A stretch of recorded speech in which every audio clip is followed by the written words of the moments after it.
Ah, there we are. Live. Live. Live. Yes, live. Hang on, I'm getting an echo. There we go. Live. Live from the world of Cairne. Hello, everyone. Hello, dear friends, players of the home game. Good evening, everyone. Oh, yes. For those of you following along at home. No. The secret, we're also playing the home game. Everyone can play. It's true. It's true. I hope you got your dice.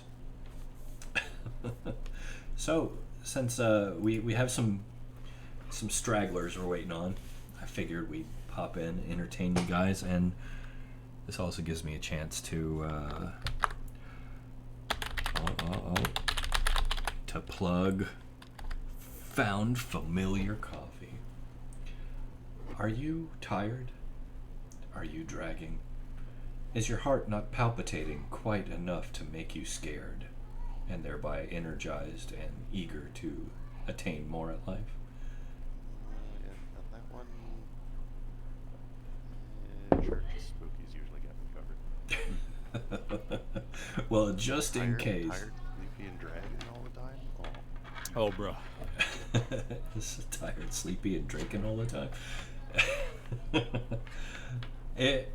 If any of these are true, if you need more scares than I can give you, let me recommend Found Familiar Coffee. It is the greatest coffee in existence with a gaming theme. Possibly the greatest in existence ever, but I don't know because I haven't tried every brand of coffee ever made yet. We're getting there. But this is your chance to try out theirs, and all you have to do is use code FEATHERFALL at checkout for a whopping 10% off your purchase. Pretty cool, huh?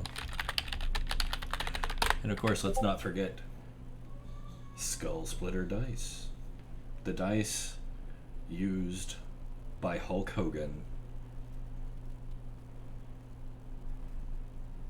See, nobody's contesting it. It must be true. No, I was going to let you rock with that one. I'm going to stop you there. Go.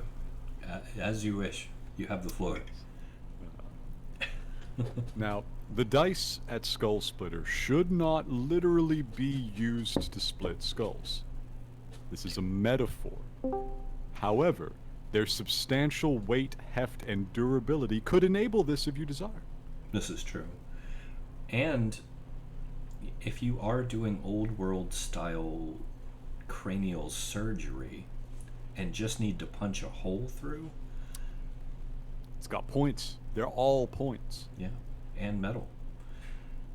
But let's not forget their real purpose, which is to impress the members of whatever gender you actively are pursuing, because nothing gets you attention like a set of skull splitter dice. Then underlying that, there's supposed to be a convenient random number generator. And then underlying that, they're a shiny object that you place on your desk. Clack, clack, math rocks. In fact, Master Mist, do you have skull splitter dice yet? Yes, but I never get to use them. Well, Sadness. see, this is a shame, and we're going to rectify that. But just in case you need some, or if Master Mist needs more, you can use code FEATHERFALL at checkout to save 10% off your purchase. What? That's right, 10% off your purchase. And if you have any questions, feel free to join us in our Discord. Ask away. We have a lot of games in progress and coming up. Don't want to miss it. So without much further ado, why don't we get to our amazing recap? Anybody want to throw some spaghetti at the wall and see what sticks? It was pretty exciting last time. Was pretty exciting indeed. We did some stuff. We did a few things. Our session began deep in the heart of battle. We were beset by a variety of forces, most of them spiritual in nature, all of them somewhat unseemly. One appeared to us to be the very angry remnant spirit of the goddess Shah. And a combination of Listener and Az. We're having a time trying to do something about that. And then, in addition to this, an absolute flood of hideous specters, the formal name of which continues to slip my mind because it just refuses to stick. Shades. Shades, thank you. Yeah. A flood of shades, malevolent, twisted spirits, emanating from one singular origin shade, were coming at us down a staircase from a black gate. A very rare occurrence in Cairne, and a rather twisted feature of the spirit world. This was bad. Any one of these things could kill us tremendously dead. So, we had a two-pronged approach. Az and Listener were working on Shaw. Everybody else was trying to handle the shade problem. You forget. What do I forget? Saoirse. Calming. That's true. You were also working on Shaw. I forgot. I thought you were on the shades. And you were on the shades at the beginning of the session, but then you started working on Shaw also, including the provision of the letter, our writ of passage. Saoirse was working on the shades the entire time, boo. And thus my confusion. But I mean, Shaw. Shut. thus your confusion also. Yes. We're all So- confused. It's okay. Saoirse was spending the whole time calming the avatar, supposed avatar of the goddess Shah, and she was doing a badass job of it too, might I add. Yes, the songstressing was going very well. So, we were doing our level best, as is trying to draw the corrupted energy off of the skull and becoming quite a lot more skeletal in the process himself. Listener is, outputting a buffer of energy to keep the shades at bay, which was burning him out pretty fast, while also trying to engage the skull in conversation.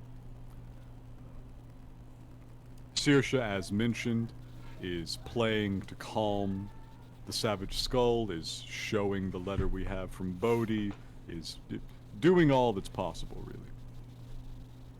In the meantime, we have our dear friends Genesis, Uki, and Wilhelm putting forward their combined efforts to manage the shade problem, both spotting the one at the origin, Wilhelm improvising a ointment to attempt to resist their infectious touch, Uki just taking pot shots.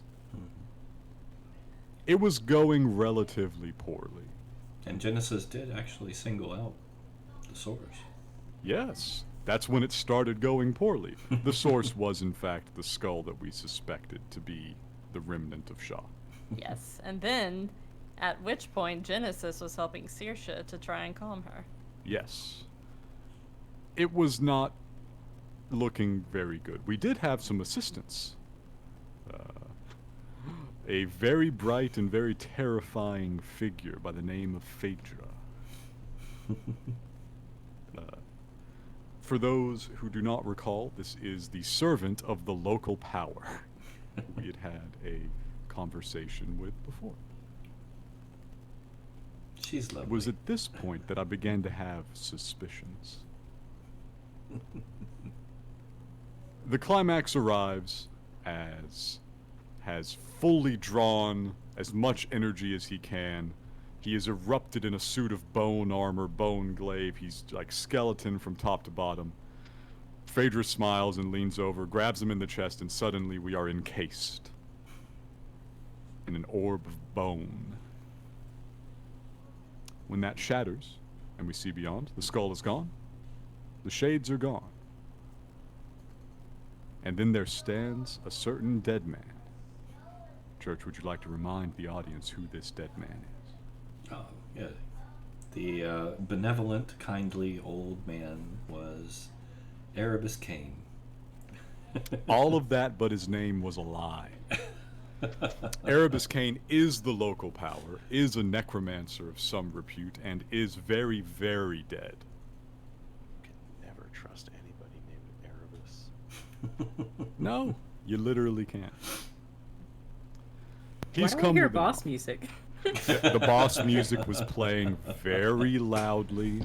There was a Latin choir chanting some nonsense. He begins to open some negotiations with Az. He's very impressed. He has power. He would love to grant some power to Az if he just agrees to some terms. There's always a few terms. Just one or two. Az visibly considers. Listener, who has a very strong sense of when a game is being run on him, starts casting about for spiritual presences. He knows that skull is not just gone. There is something just on the other side of the veil, just beyond the black gate. It's very small and sad. He reaches out. He's gambling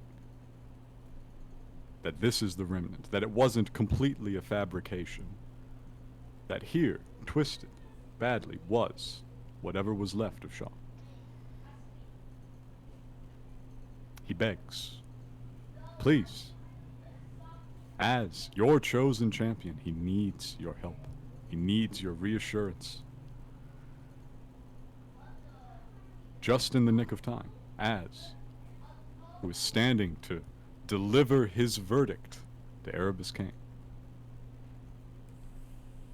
rather than give up his powers, give up his position as champion of a dead goddess, he judges him guilty of abomination and then puts his glaive through his chest. We were all very proud of our boy. But it did not kill Erebus, not at all. He looked back at Phaedra and shook his head, because this is what she did to him whenever they first met. And Erebus reached out his hand to deliver a blast of arcane energy that would have blown Az to smithereens. But there was a bright, resounding light coming from behind Erebus Cairne, which killed him and Phaedra. For they're the not time even being. remotely dead. Yeah. For the time being. Yes. They are, in fact, liches. They got better. And there in front of us stood a fragment of Shaw's power. An avatar, if you will. Yes, the goddess was quite nice, honestly. Listener's not even that much of a fan of the local pantheon. They're not his kind of people, but having the avatar of all plant life in front of you, it feels nice. Many blessings were given, much praise was sung. Our beloved boy Az is healed of his affliction. His seed of the spirit tree has been blessed, and he has received his leave to continue with us on our journey. Just good times all around. But One of those rare one moments. as with all such things, it must come to an end. Shaw faded, leaving behind, there was a leaf, which Wilhelm took. No, Saoirse took the leaf and put it behind Az's ear. Oh, Yeah. okay, you got the leaf, good. Az has it. Az is properly wearing the symbol of his goddess. We were feeling good, we were vibing, and then Listener did some listener shit. Where the black gate was fading, there was still a portal to the spirit realm of Cairne. A once-in-a-lifetime opportunity to peer beyond the veil and see the world in which his spirits reside. He touched it and was sucked through, like, immediately. Like, instantly. I got one strength check and then I was gone. Les pouf. The party being a fairly tight-knit bunch, Az dove in instantly, trailing a rope. Wilhelm was holding the rope, and I believe Saoirse elected to cut it when it seemed as if he would be dragged in, and then he just dove in anyways. Yeah. Classic Wilhelm and Uki. Because of who they are as people. So now fully 3/4 of the party has been sucked into the spirit realm, leaving behind Genesis, Saoirse, and Belethir. That's correct. And I believe that's where we left off. Yep. Yeah, I think Genesis would want to talk to Belethir first to see, like, what the plan is.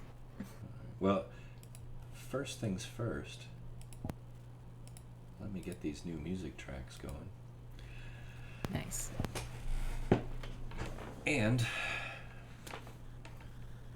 we can begin.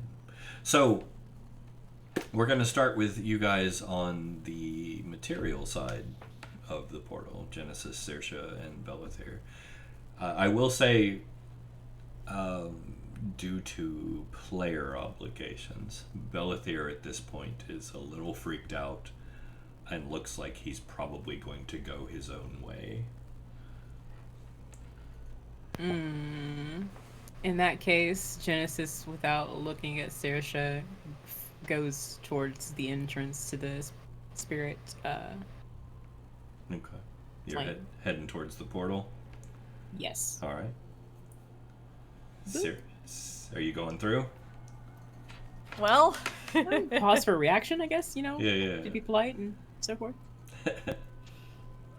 nothing to do at this point. Saoirse takes a deep breath in and steps through. Okay. So everyone Yep. steps through the portal. Okay, well, let's give you guys a visual of the other side. Wrong turn indeed. Even when we're not playing Sigil, we're going plane hopping. Oh yeah, even when there's not really planes to go to, that's what makes it hilarious. But yeah, here, let's go I on count to the spirit world as a plane. Yeah. But It's a weird plane, but you know. you guys should be able to see. Oh, I see this visual. Okay. So, the other side of the portal is disorienting as you step through. It is a cold chill that just strips down through your entire being. And you step out onto a misty, drab plain. Just, it looks like the place you were, except it's different. The substance seems less firm.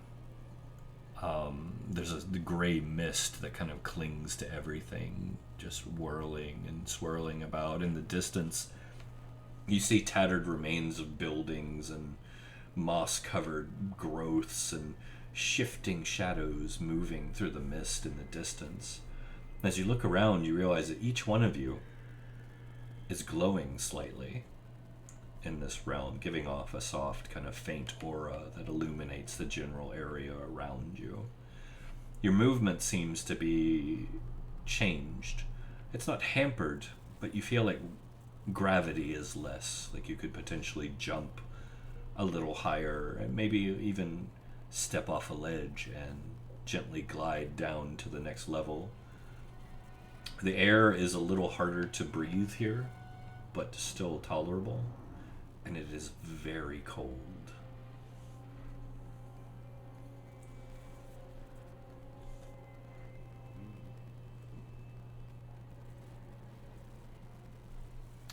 Listener, In terms of spiritual activity,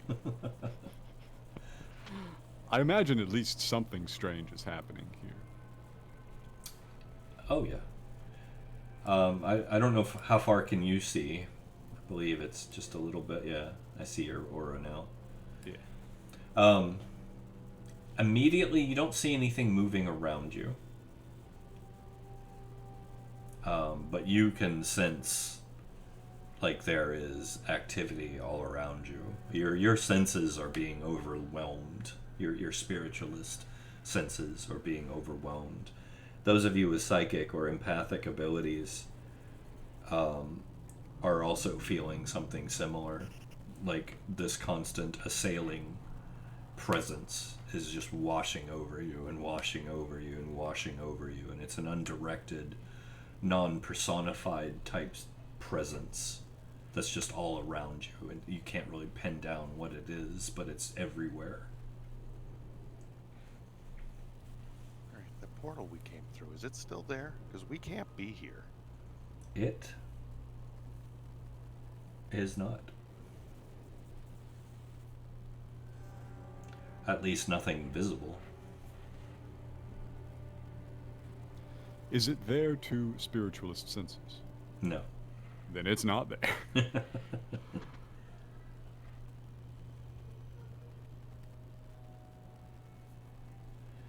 And as I believe you have the largest field of vision right now, thanks to your genetic qualities. And I believe you can actually see movement in the distance.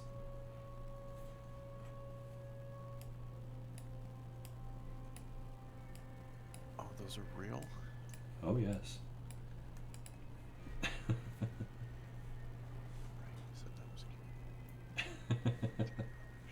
Yeah, you're fine. It's the situation that's bad this time.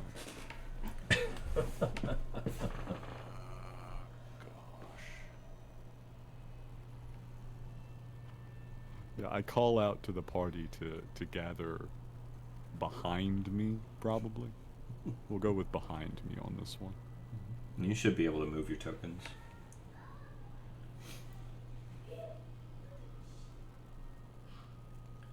And I believe you should all have that little aura of light around you, too.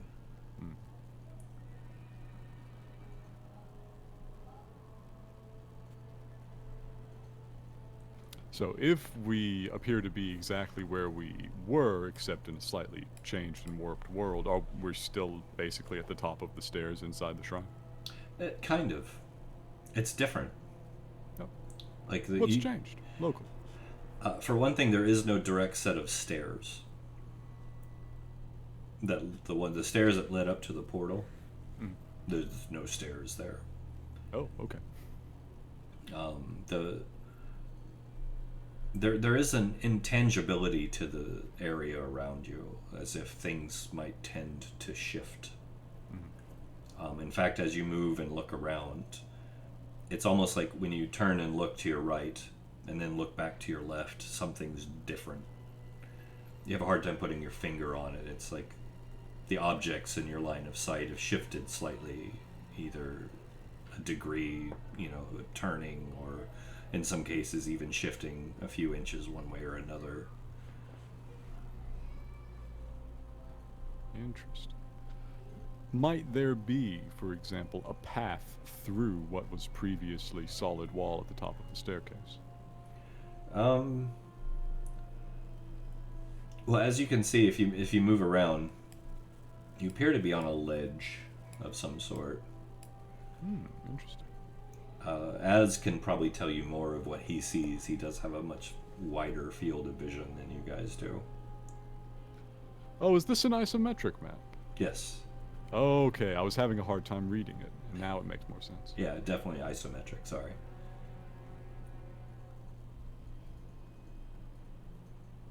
It looks like there's a large drop, and then another layer.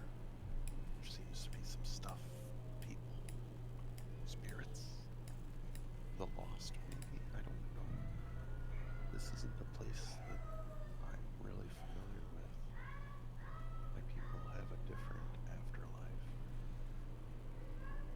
No one is familiar with this place, as But there's some... we are likely the first living people to arrive here, well, ever.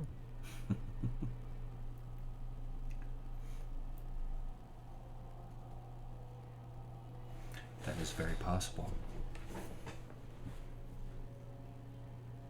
You can see the dead too now. I suppose this is their realm.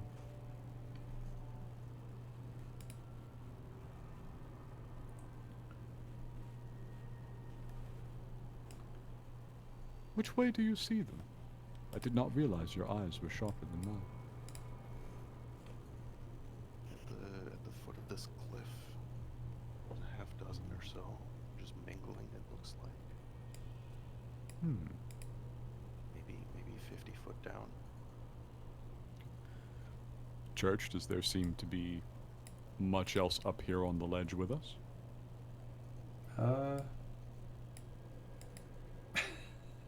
Yeah. Oh, okay. Yes, for sure. As you turn, you do see a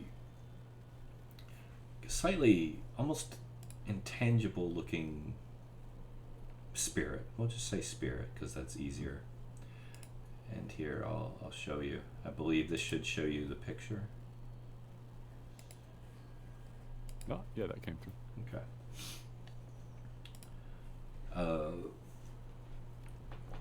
There is a humanoid shape to it. You're having a harder time classifying here because it's almost like it seems more real. Mm-hmm. Whereas the spirits you see on the other side, generally, with some exception, it's almost like you're looking through water when you see them. This one appears to be checking you out. Just curiously looking you all over. Okay. I've met relatively few spirits I was afraid of. I will examine it in turn. Okay. Perhaps reach out mentally to see if there's a consciousness in there. Okay. Let's go with your general spiritualist role. Gotcha, one sec.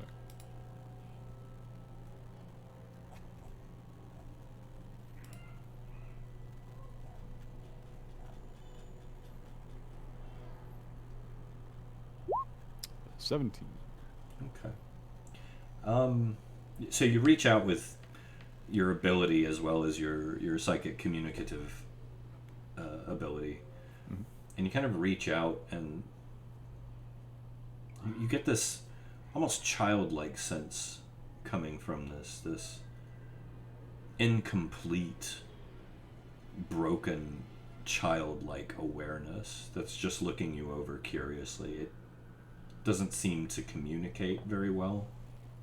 It kind of reels a little bit as you reach out with your presence to test it and see what it is, but doesn't run. It just kind of jerks back and then goes back to what it was doing, looking you over. You see this kind of appendage kind of shape from it as it reaches out towards you, towards where your face would be if you had one.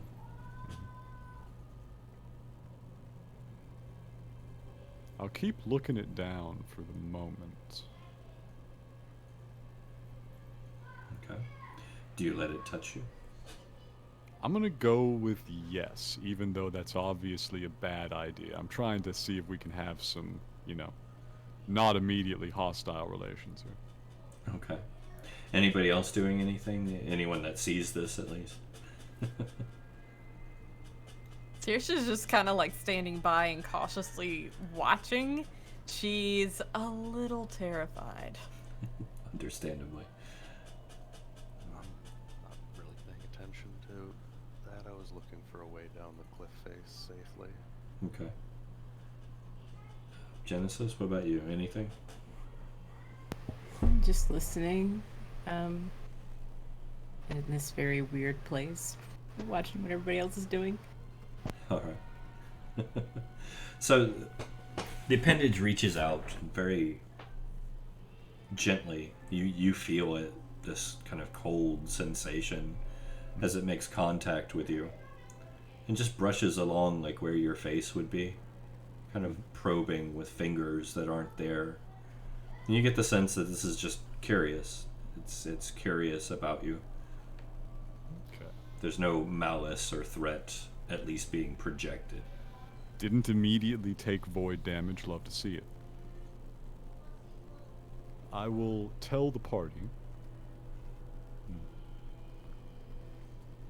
It seems a harmless creature. Not much in the way of consciousness, but curious. Saoirse will just sort of silently nod in response. She still doesn't know what to make of all this. Hopefully many such spirits dwell here, and few of the kind we're more familiar with. Oh, D6s, we love those. So it begins to drift. It removes its appendage from your face. It seems to be turning its attention to your companions.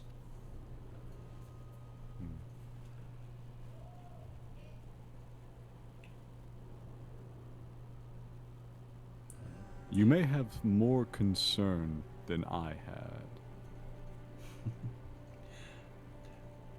Az, are you still not really paying attention? Yeah, I'm looking for a way down the cliff face. Okay. Some way that I can get these guys, we can all get safely down here. Alright.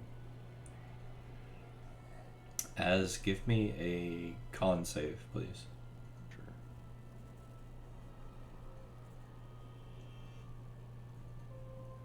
Sure. Solid.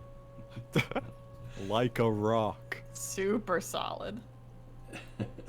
So, it moves into Az. Like it just goes into him, one form merging into another. As you kind of get this sharp chill just run up your spine. This weird sensation as it passes through you. It doesn't hurt you or cause any harm. And then moves out the other side towards Saoirse. I'll give you a chance to react. Oh boy. Did that do anything to you, Az? Dude, what are you talking about? It just got really cold in here. Would Saoirse know anything about spirit possession? I don't know. I would I recognize that it tried to possess Az? You're not really sure what it did. I will say that. You just saw it move through Az. Like, it didn't attack him, at least not visibly. It just passed through him. Like, it was, like, Az was in the way, basically. It just moved through him. But it does seem to have its full attention on Saoirse. Saoirse will just sort of lean away from it a bit, but she'll still just kind of, like, watch cautiously. Alright. So basically, it's like right here in between the four of you. Mm-hmm. Wilhelm, Uki, Az, and Saoirse, you all feel like this cold aura emanating from the figure. And you can kind of see, like, almost like a face on it, Saoirse.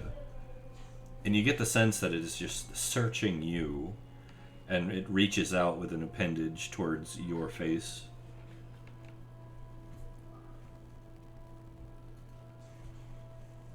She won't resist. She'll just continue to watch curiously. Okay. Alright. Saoirse, Yes. give me a con save. Oh boy. Ooh, that's a low number. Alright. So, the Guess who's appendage... getting possessed. The appendage reaches out, and you immediately feel the cold of what would be fingers, even though it's just kind of a nub. It feels like there's a hand kind of caressing your cheek, and then it feels like there's a finger just kind of tracing over the scars on your face, very gently. You can feel like the cold pressure as it goes along each one, kind of tracing them. Yeah. As it does, though, suddenly bubbling up inside of you is this harsh emotional resurgence of losing your parents. It's like you're reliving that tragedy. Oh no.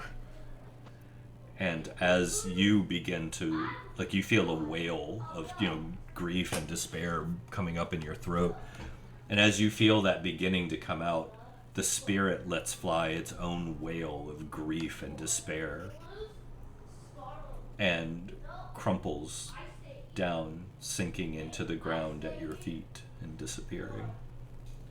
So you are shaken for the next few minutes, dealing with kind of getting that under control, unless you just want to let it run its course. Saoirse will let it run its course. Okay. So yeah, Saoirse's a wreck.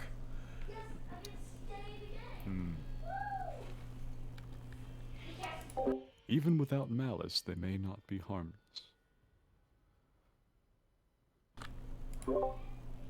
Kneel over beside Saoirse, see how she's doing. Okay. Poorly. Are you reaching out or just comforting? I'm reaching out, yes. Okay. I don't think you've ever felt anything like this come out of Saoirse. No. Yeah. True sorrow is probably beyond listeners' abilities. Saoirse is a very strong empath, and this ability is heightened here. So, as you reach out, just to make a normal communication with her, a normal connection, you feel like this wave of grief and sorrow kind of come over you from her. And Genesis, you're kind of starting to pick up on this too. Like, it's potent. More potent than it should be. Let's give listener the image of Saoirse's parents dying. Yeah. Of them singing their last songs to Saoirse. Of her watching them take their last breath. Of her having to go and cremate their bodies and then, like, have them into an urn. And then carry them a long, arduous journey to the passage tomb at the bog. And having to sing her parents' last songs in front of the tomb's entrance. And the final thing to lay her parents' spirits to rest. Real rest.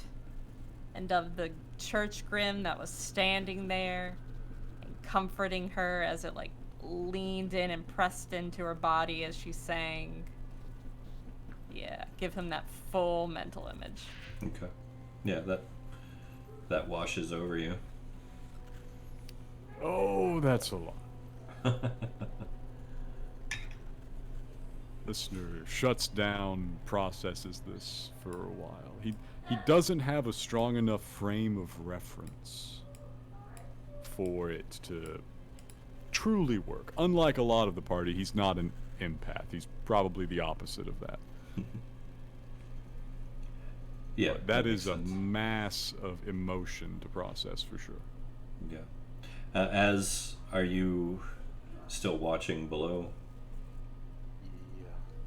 Yeah. The wail of the spirit seems to have garnered the attention of the ones below, who are starting to hover up the ledge your direction. Whatever that was, there's more of them coming. Quickly. Listener is kind of getting up from kneeling here and shaking himself off and saying, "Ugh. That was a spirit, probably in search of the experience of life, and found a little more than it anticipated, as did I. I would like to lumber over and look down at the spirits floating up towards this church. Can I see them yet? Only if they're in your field of vision. Yeah, let me lumber in the actual direction. Oh, I can. If I lumber in the right direction, I can see them. How many we got? We got a couple. Do they appear to be of the same type? Some of them. And some of them not, I assume? Some of them not. I would like to try to do a thing. Alright, what are you gonna do? I'm a spiritualist, I have a certain affinity, literally a spirit affinity. They recognize me. They treat me with respect. They do not attack me. This doesn't necessarily extend to them doing what I ask. In fact, they almost never do that. Spirits, what are you going to do? May I attempt to extend the masking effect of my spirit affinity to hide the party from their senses? Interesting concept. It would be very difficult, especially since there's 6 of you. That is a lot. Give me a size up on the problem, I guess. I'm having listener evaluate the difficulty of doing this. That would be very difficult. May I attempt to invent turn undead? I was going to say, Or rather, turn dead. I believe you're still a little taxed from the barrier you put up too. Keep in mind. This is true. This is true. Turning them. Yeah, these don't seem, or at least the one that we ran into, it didn't seem to be an incredibly powerful spirit. It's entirely possible that if they're all, or at least some of them are that weak, those might be able to be dissuaded rather than defeated. Yeah. Well, I will say, it's possible. It depends, because you're not really sure what types of spirits are around you completely yet. Like, you're having a hard time identifying until you kind of get your spirit realm legs. If you make the attempt to actually actively identify a spirit type, Sure. I will let you do that. I'll do that. I'll do that for the one that's up front here that appears to be of a similar type. Okay, yeah, go ahead. Basic spiritualist roll. Keep it simple. We're looking at 11 this time. That's alright. That was a pretty easy one. Okay, good. Based on what you've discovered and from the fragmentation of the physical form and the kind of childlike brokenness that you got from it, you kind of determined that these are wisps. They're just fragments of souls. They're harmless. Well, harmless. They're capable of emotional harm. Yeah, well, even with that, you get the sense like that wasn't an intended malicious type thing. It was just, it was curious. Hazardous. Yeah, it was an empathic connection it made with Saoirse, and it just pulled like one of the stronger emotions out of curiosity, and it just happened to be a negative one. One of Saoirse's most powerful negative emotions at that. Yeah. That's why it left. Like, it didn't like it, so it left. So, too spicy for me. Yeah, pretty much. But yeah, you get they're wisps. You know wisps as a spiritualist. They're curious, fairly harmless, though, sometimes even benevolent.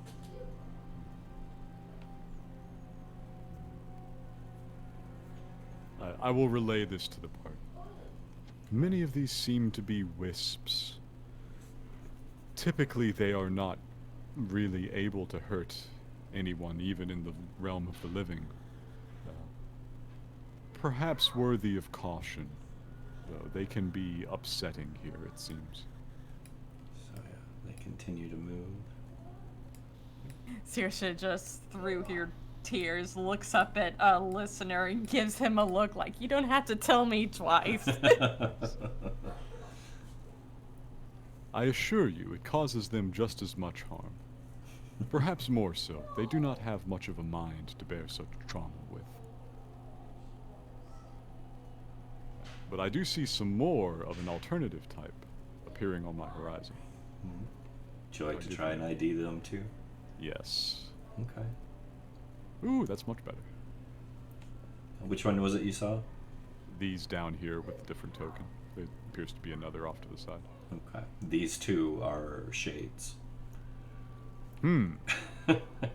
Those are not as good. Yeah, those are bad. Those are bad. If possible, Mm-hmm. I think Genesis is just gonna watch what listeners doing.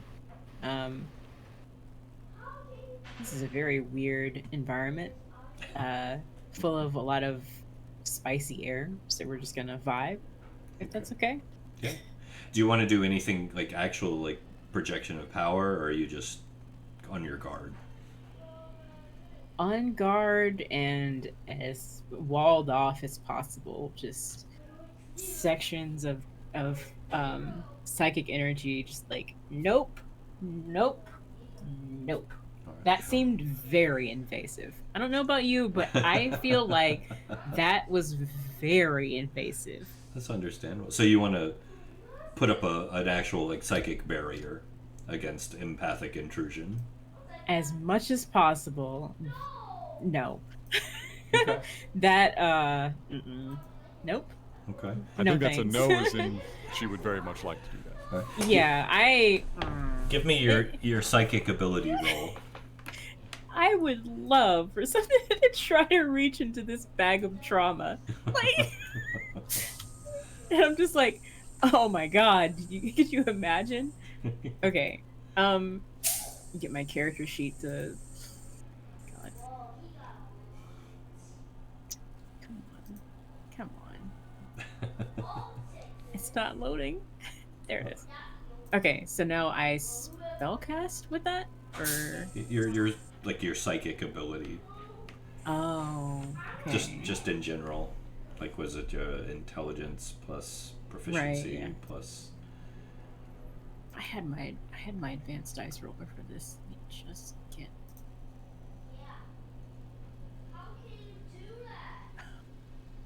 Plus efficiency plus something else, right? Yeah. What was it we decided it was? I think because you all kind of have the same base principle.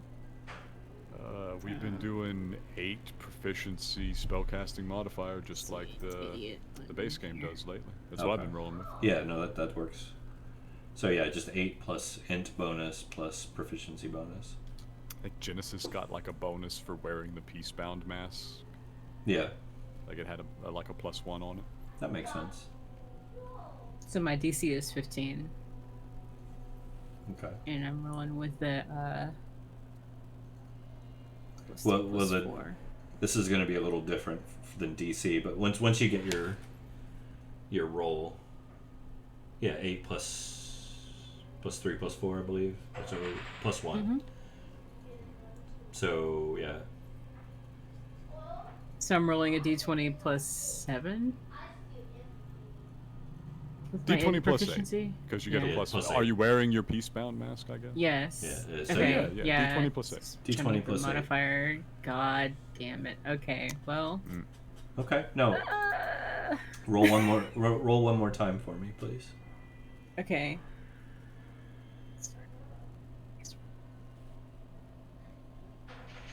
Hey! Okay. Hey. So as you're kind of quietly having a internal dilemma, going, "Ooh, no, not for me, thanks," and you kind of put up you raise your psychic awareness into like an empathic barricade. Genesis visibly begins to shimmer with an incandescence that covers her entire figure.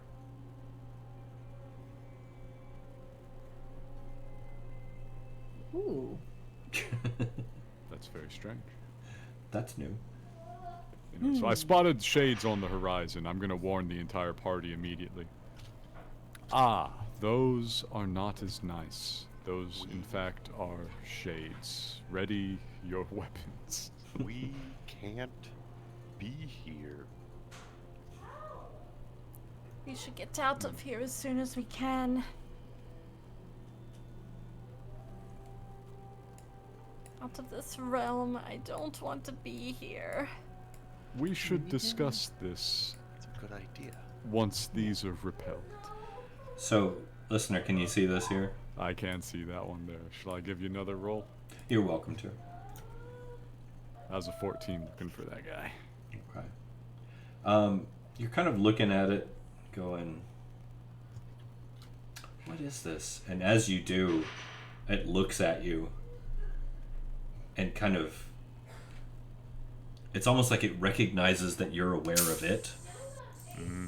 And it immediately begins to just speak in this kind of hollow, distant voice that echoes slightly with each word. And it says, "Have you seen my ring? Have you seen my ring? Can you help me find my ring?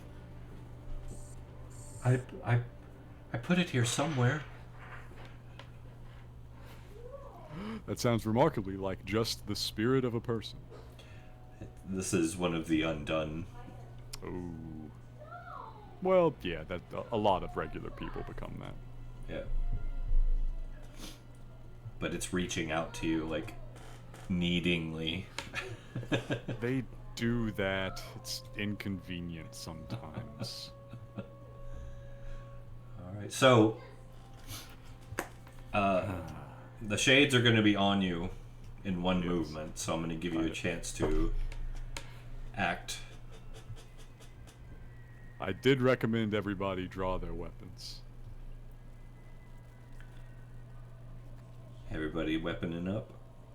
I mean, my weapon is my brain, but okay. These are true facts. Very true. Saoirse's going to back up and ready her violin. Okay. Uki will stand her ground and pull out her rifle.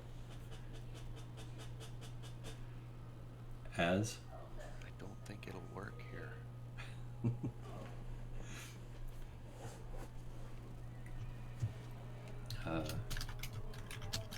You're gonna find out. Not sure what Wilhelm would do. He would defend you as best he could. He has a blunderbuss of some kind. Yes. Which since these are already dead, he would probably have less. Several of these using. people are covered in shade-repellent grease. This is true. We got to keep that in mind. This is true. You gotta remember who. Saoirse was, Genesis was... Wilhelm himself. I think it was just the three. Okay. Yeah, we'll He keep had that a in fourth, mind. and I think he threw it directly at the skull. He did. He did. Okay, no, yeah, we'll keep that in mind. Alright, so let's to keep it from getting too crazy, let me make sure it's clear. But let's do some initiative rolls. Make sure you click your token first.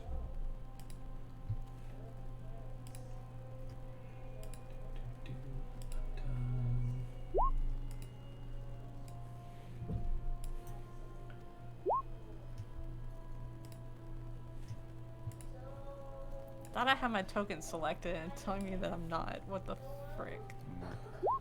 There we Oh, go. there you go. Alright, I'm gonna bring these out just in case. Alright, so while you get yours in there, I'll get mine. That is a wisp. We'll get them first.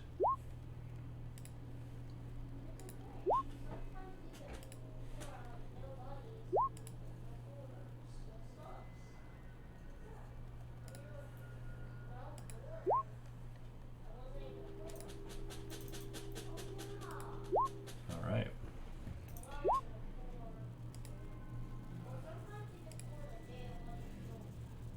Oh, thank you for whoever rolled Uki.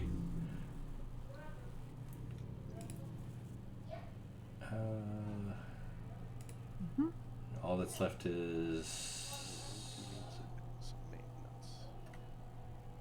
She probably does. 11. Wilhelm.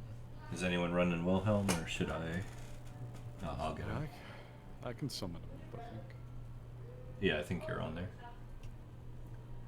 Okay. Yeah.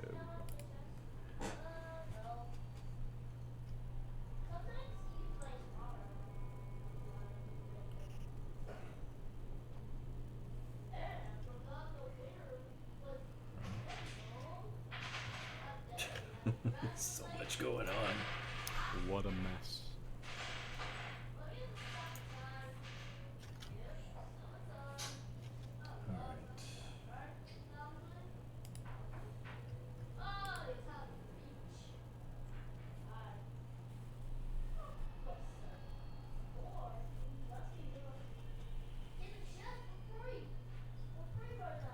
Is that everybody? We all in there? 1, 2, 3, 4, 5. Oh, still missing Wilhelm. Yeah, let me roll. Okay. Boom.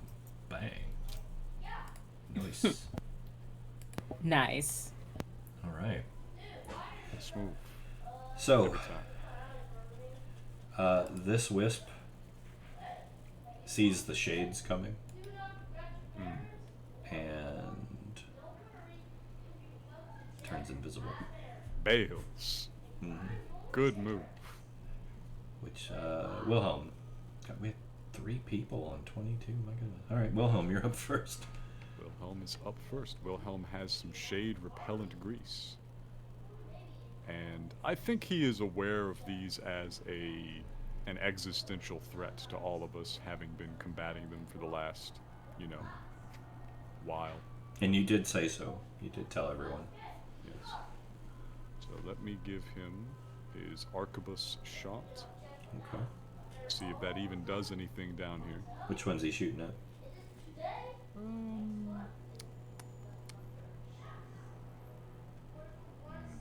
Wilhelm being Wilhelm is probably going to target the one that is the most likely to threaten the whole party. Probably this one off to the side. All right. That works. Bam. 24 to hit. 24 to hit. All right. So you see the shot go off. The sound it makes is incredibly muffled, like boom. The smoke just kind of, rather than going up like it normally would, it actually spreads out in all directions as it slowly begins to dissipate. The shot tears through it, the shade, and you see like a hole form, and it kind of reels back and looks down at the hole and then looks up at Wilhelm as the hole begins to kind of just repair itself. Not ideal. Anything else for Wilhelm? I do not know his build enough to say if he can even do anything useful with a bonus action, and he's all out of the anti-shade, Joe. Alright. At least he's wearing it. At least he's wearing it. He's gonna hold his position. Alright. Uki.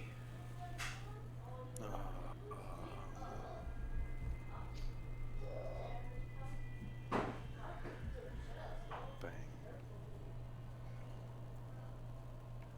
Which one? This one that's coming up over the ledge over there. The wisp? Was that a wisp? That's a shade. Then. Yeah, This yeah. one here. Okay. Coming up over the ledge there. That one's a Bang. shade. Alright. 2 and racket 3.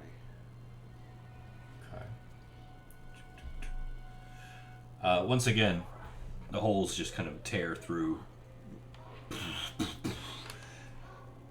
and slowly begin to close up. It grimaces and gives like this irritated look at Uki. The smoke, as I said before, it spreads out in all directions. The report of the rifle is incredibly muted. One thing you're noticing is that the light that comes off the report of both of these weapons seems to be incredibly dim.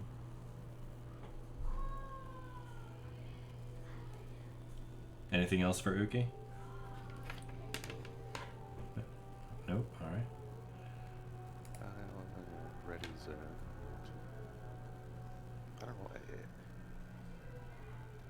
I feel like I shouldn't characterize Uki because she needs to be here to do that. That's fine. Like, she shoots her guns defensively. Okay. No, that's fine.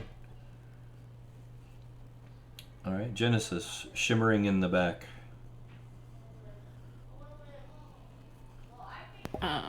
Okay. Interesting. Okay.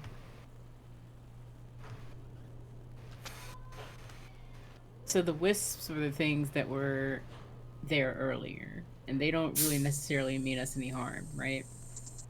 No, well, according to listener. Okay. So the things that we're worried about are the shades, right? Which we fought before, right? Correct.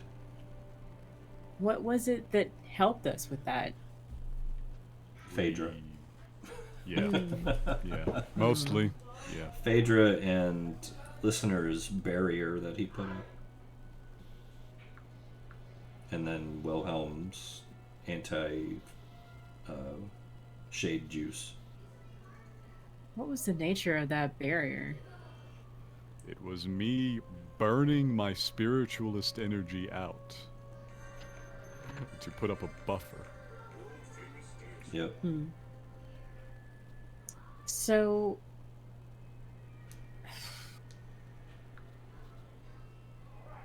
I don't necessarily know what spiritualist energy is. So I'm just kind of trying to flip through the Rolodex and figure out what's going on here. What I can actually pull together with the listed skills in the newer framework that we're working from. Mm-hmm. I ideally want to kind of just take the energy of walling myself off and transmute that into walling off the group. You know? So you're trying to expand your defenses? Right, yes. Okay. And cover the entire group? Yes. Okay. So, how many points do you have left?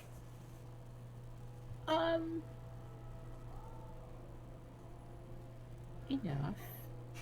We just rested, No. right? No. Oh, we just conducted a large boss fight, actually. Did my sheet reset itself? What happened? You were not 14 is the number I have, Okay. but I don't know what I was piloted to do during this fight. there. I don't think we spent any of your points, actually. All right, well, 14 it is. Okay. So, I don't know. Genesis was helping out Saoirse and giving her a boost. I don't know if that would have spent any of her points. we'll say no. We'll The sheik doesn't lie. yeah, we'll be nice and say it didn't. There we go. Okay. So let's see. 1, 2, 3, 4, 5. So 6. You're going to be expending for a low-level shield 6 points per round, 1 for each person. Who's nearby me, first of all? Saoirse is right next to you. Okay. Who's within range of my movement? Everybody.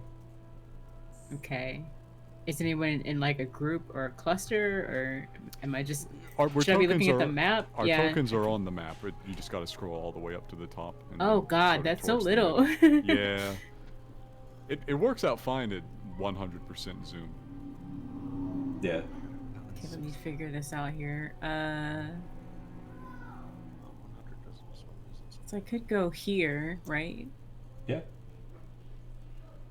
It's moving towards this thing, right? That's a wisp. So that's a wisp. This one's an undone. Yeah. This one is a shade. And so is this one over here. And the people who have provoked it, quote unquote, would be Uki and Wilhelm with the gunshots if they care about those. Correct. Yes. Arguable whether they do. I think I'm gonna try to move there with my movement and extend this over myself and listener. Okay. Because I feel like if he can focus on everybody else or on the shades, then we'll get out of this. Because Alright. I don't necessarily think it's good action economy for me to be defending everybody with so many points with such a little, like, Okay. a low No, level barrier. It's not a good one, you know. If it were good, then no, that's fine. That's fine. So, do you want to beef it up? Because remember, it was just an empathic shield, was what you had. what can I do? Like, You are a psychic master. Would you like to bring up a physical barrier? You can.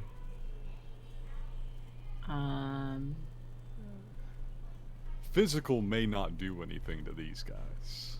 It's yeah, possible. I feel like they can go through that, you know? Possibly. It's uncharted territory, so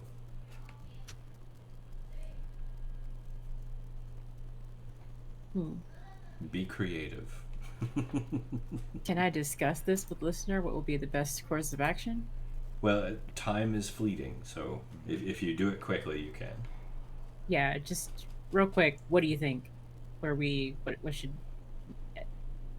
help? We are in the unknown. I am going to try to face them. The physical world bears little power here. We will see what my energies can achieve now. I want to attune the barrier that I'm creating to the energies that were in the barrier before. Interesting. Okay. Give me your psychic ability roll. It's going Your to be very mentalist listener roll. flavored. Yeah. Because that was just him pumping out the juice. Okay, where'd the dice roller go? Come on. Okay. 18. Okay. All right. So we're gonna go ahead and spend 3. Okay. To shunt out this barrier.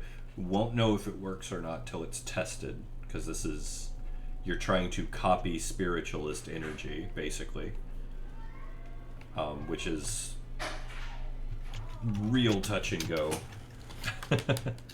But it's a very interesting attempt, so I'm going to let it slide and we'll see how it goes. Alright? Okay, Alright. Anything else for you? nothing else. Alright. That brings us to the undone. Moves forward, A very normal spirit and hopefully not too much trouble. arms out. As Genesis moves down, it shifted its attention to you. And it reaches out as like it's trying to take you by the shoulders. Still going on. Have you seen my ring? Have you seen my ring? I've lost my ring. It was so important to me.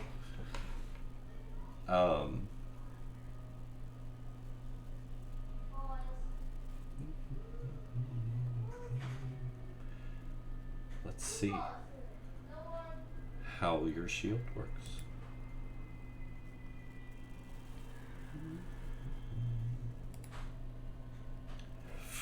Ah, shit. He got through it.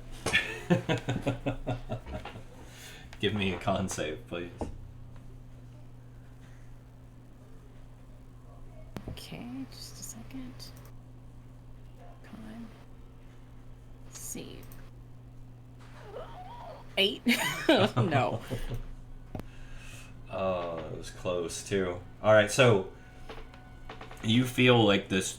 You feel it pass through your barrier and grab you by the shoulders, and as it does, you feel like the life force inside you begin to drain out through this thing's hands as it grips you tightly and just starts saying, "Have you seen my ring? Have you seen my ring?" over and over again. You take 5 points of void damage and you feel drained.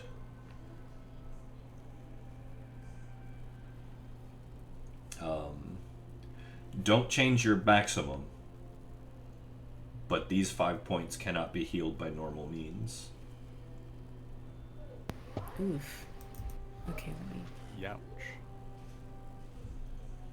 Youch. So so few. I'm so squishy. I was looking at my character sheet like, am I missing a digit? What the freak? No, this is just Cairn. Ah. All right. Okay. All So, right. 5 points of void damage that can't be Can't be see, healed by maybe I missed normal means.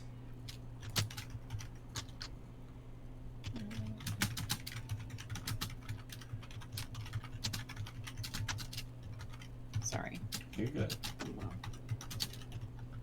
I'm hoping this saves to my character sheet because hey, there we go. All right, that's it for me. All right. The shade moves up on you, listener. All right. So, you have the barrier on you. This is true.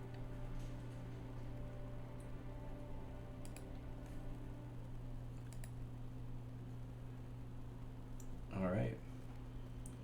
The shade attempts to breach the barrier. Genesis, you feel your barrier being tested on listener, but it does not manage to breach it.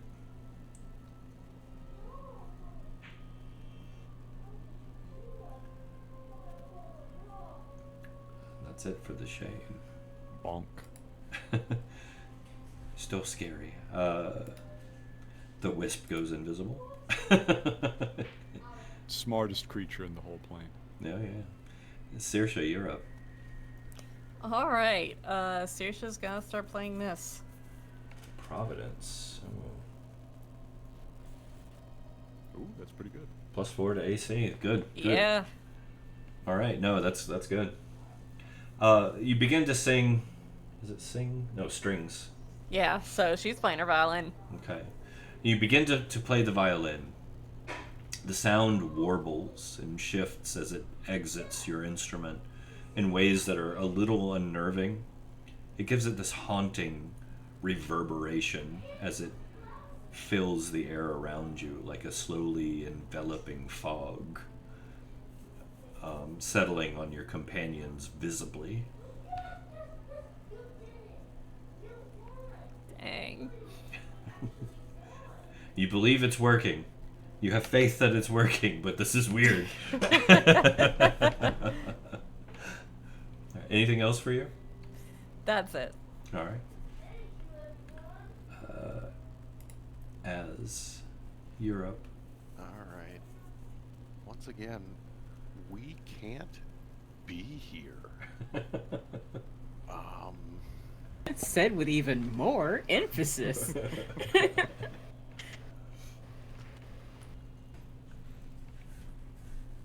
I know it can be done with enough power. I just don't know if I have it. Hey, Dad. You were very recently blessed by your goddess. This is true. I would very much like to rip a hole in reality back open back to that room that we left. That might still be beyond you. I will absorb these half dozen spirits to do it. I need some fuel. I'll just borrow these guys right here. Are you? I'm off in the process. So you're trying to absorb the spirits? I will try to absorb these spirits and burn them off to rip a hole in reality to bring us back home. Lord. That's going to be very difficult for you. Yeah. I feel like that way lies danger. It's not that it can't be done, it's that that's a spiritualist subclass. Yeah. I will give you the chance. It's going to be next to impossible though, and even your character is thinking like this might be beyond me. Yeah, that's kind of what I was thinking. So that's too bad. Fuck. Crumbs, guys. I don't.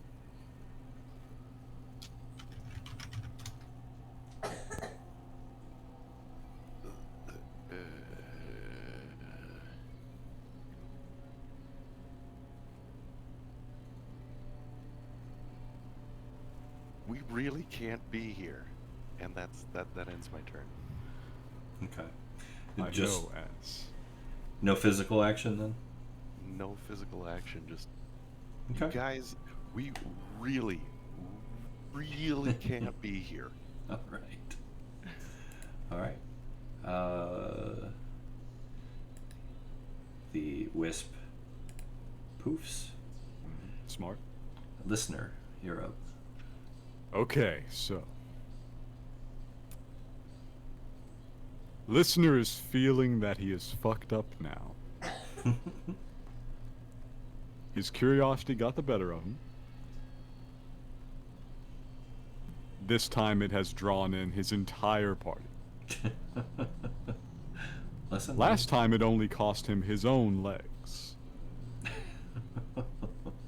He considered this a reasonable trade. He got better. He did get better. He's got new legs. They're fine.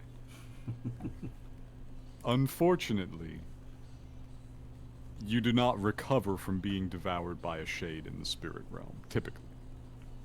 Well, I mean, you do, just not so much as you once were.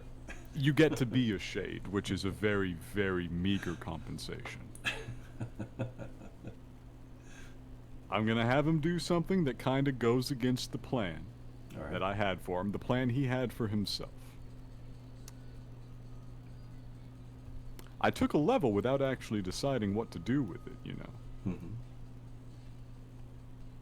Is this going to be a roleplay level game moment? It is. I'm all about it. He is at his wit's end. He has deployed all the powers that were available to him. He stands now at a place where the only spirit around is not available for negotiation. I would like to raise the crackstone silver longsword. Oh. I would like to reach deep beyond my spiritualist powers into my own life essence, into whatever is down there at the core that makes me a spiritualist. Okay. And I would like to strike down with it. It's time for listener to become a mortificationist. Oh, groovy. All right. I like it. Ooh. We doing stuff. I like it. Yes. Okay. Things are happening. Let's go. All right. So you're going for an all-out just attack. Yes. All right. All right. So let me see here. Figure out how we're going to do this real quick. I like it. I like where this is going. I want this to work. All right. So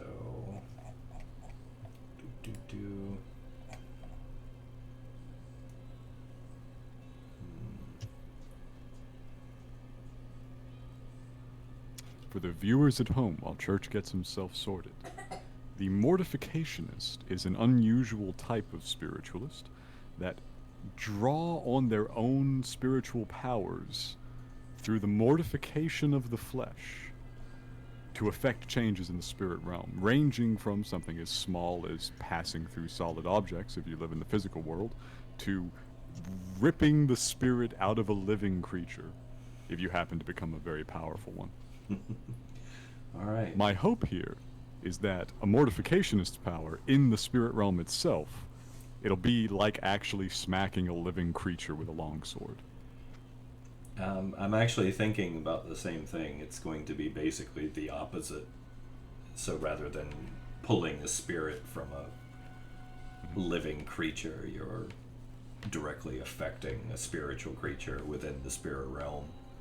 Yes. So yeah. I'm like, hey, remember when you were alive? I bet you hated getting hit with longswords. I tell you what, and it's silver, isn't it? It is a silver longsword, yes. Excellent. Roll to hit, add advantage. Okay. We never actually statted out the weapon. Because I put it in the inventory and said, our listener will never hit anybody with a sword. Basically, it'd be like a +1 longsword, but it's silvered, so the damage will be different. Okay. Longsword two-hand. It's been a minute. It's a D8 two-handed, right? Longsword two-handed is a D10. D10. D10. Yeah. It's a D8 one-handed. Does that go for the crackstone axe as well? Is it silver? I don't remember. Yeah, we'll say it was. Why not? Do it. Do it to it. Okay. Here we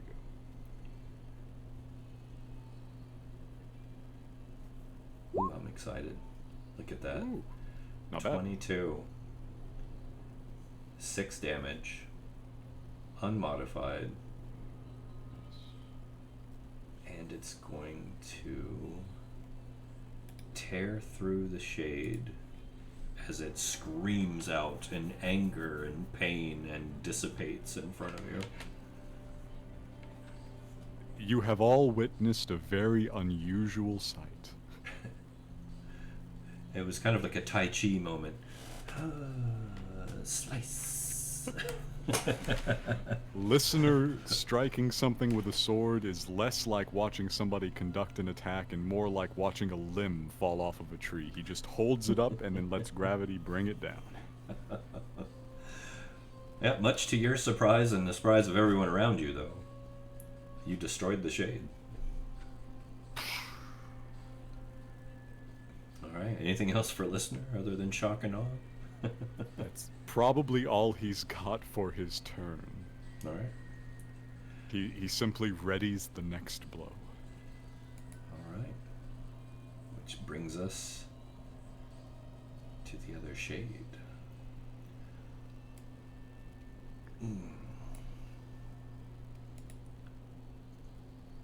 I feel bad because Wilhelm and Uki aren't here. I'm gonna go after Wilhelm though. Just because. What's his AC? Wilhelm's AC is 13 plus whatever effects he has from the ointment. Alright. The ointment repels the attack, much to the anger of the shade. Rah! Wilhelm is up.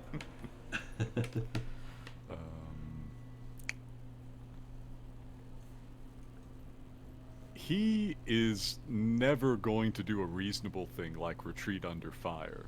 No, that's definitely not Wilhelm.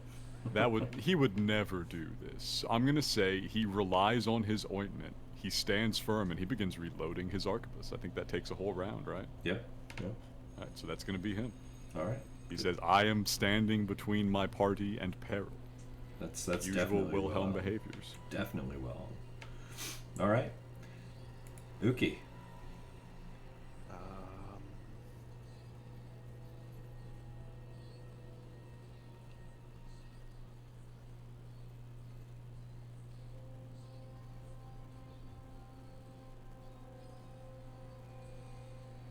This one here. Mm-hmm. I think that's the same one we shot at last time, right? Yep. Alright. Clang.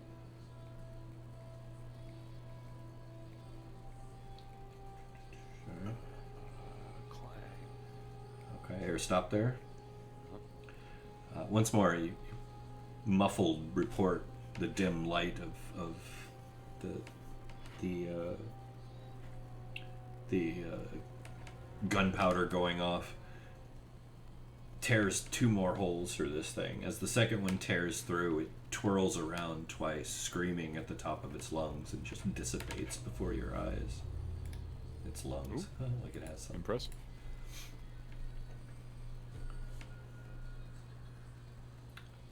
So, anything else for Uki? She starts reloading her rifle. Okay. Good deal. Genesis. Shuffling in a couple of rounds. Hmm.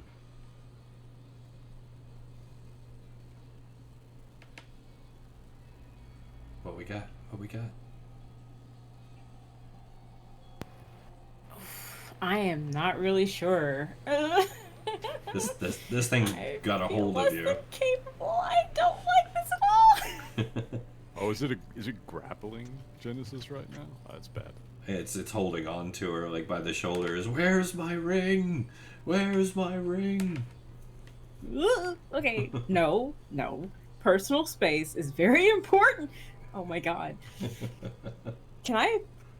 Oh god. Okay, it's not a physical being. It's a spirit that's grabbing me by the shoulders. Can I just not do that? You want to break free? Oh my god. Okay, let me just double check what my strength score is on this character before I ask this question. It's probably bad. Is it bad? It's not terrible. I don't have one. Okay. Go ahead. Ooh, okay. Athletics or acrobatics? I'll let you choose. Unless you want to do that. Psychic nonsense. I feel like physically pushing a non-corporeal being may be the most unwise thing I've ever chosen to do. So I'm gonna try to do something else. Okay. No, I'm here for it. What do you got? Okay, so I just want to take the energy of the shield that I've been working on, since I have to stop doing that in order to react to this thing grabbing me, right? Physically grabbing me through the little weak barrier that I was able to put up, right? Mm-hmm. I want to kind of shift that energy and focus it on whatever would be the sternum of this being, right? Okay. And just punt them, you know? Like, get away. Okay. Please. Like if you punch somebody in their chest and knock the wind out of them, I would love to just do that and get this thing away from me. Ah. All right. No. Go ahead. Give me your psychic powers roll. Acrobatics or athletics? Oh no, you use your psychic powers roll for this one, since you're actually using kinesis to shove it. Spell attack? Ooh. Okay. My DC is 15. But the dice roller is the +8. Mm-hmm. Let me just get it to open. D20 +8. You got this. Roll 20. I tell you what. No. I try, and it's the equivalent of. Oh, the dice are not being kind to you tonight. That number is not as big of a number as it could have been. So yeah, you try to, but you're panicking. This thing's got a hold of you. It's draining you. You're hurting. You're trying to focus on a shield. You're like, ah! And it. Unfortunately, see, it doesn't focus enough to push it. Just random flailing and like a frown, like. It's an understandable reaction to what's happening, though. Let's be honest. Like a small child struggling, in a hug, like. Would you like to do anything else?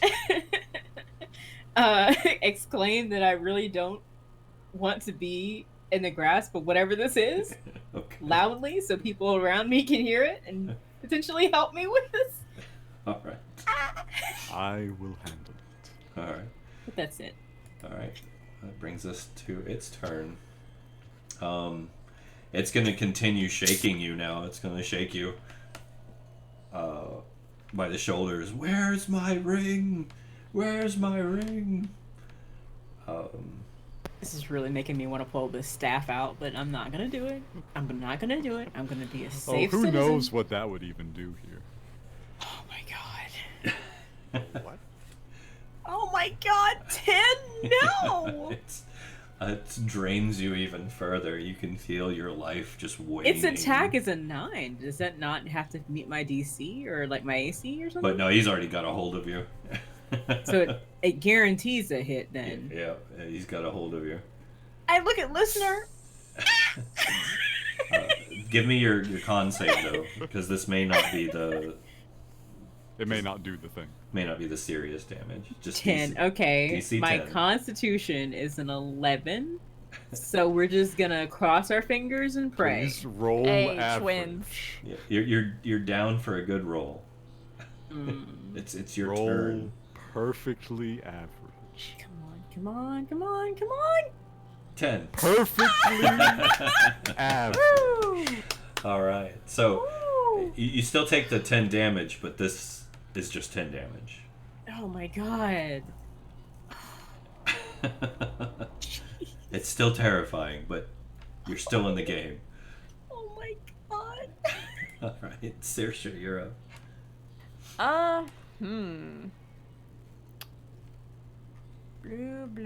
Blue. The stress. Oh my god. Oh. You got this. You Just got get away this. from me. You're doing good. Oh God, this. It's the last I don't one. know. I don't know what Saoirse has that would help Genesis. She wants to help Genesis like break free of this thing. All right. Well, I mean, feel free to be creative. Yeah, that's what I'm thinking. You are noticing that your abilities are working slightly different here. There seems to be an actual visceral effect to them. Yeah.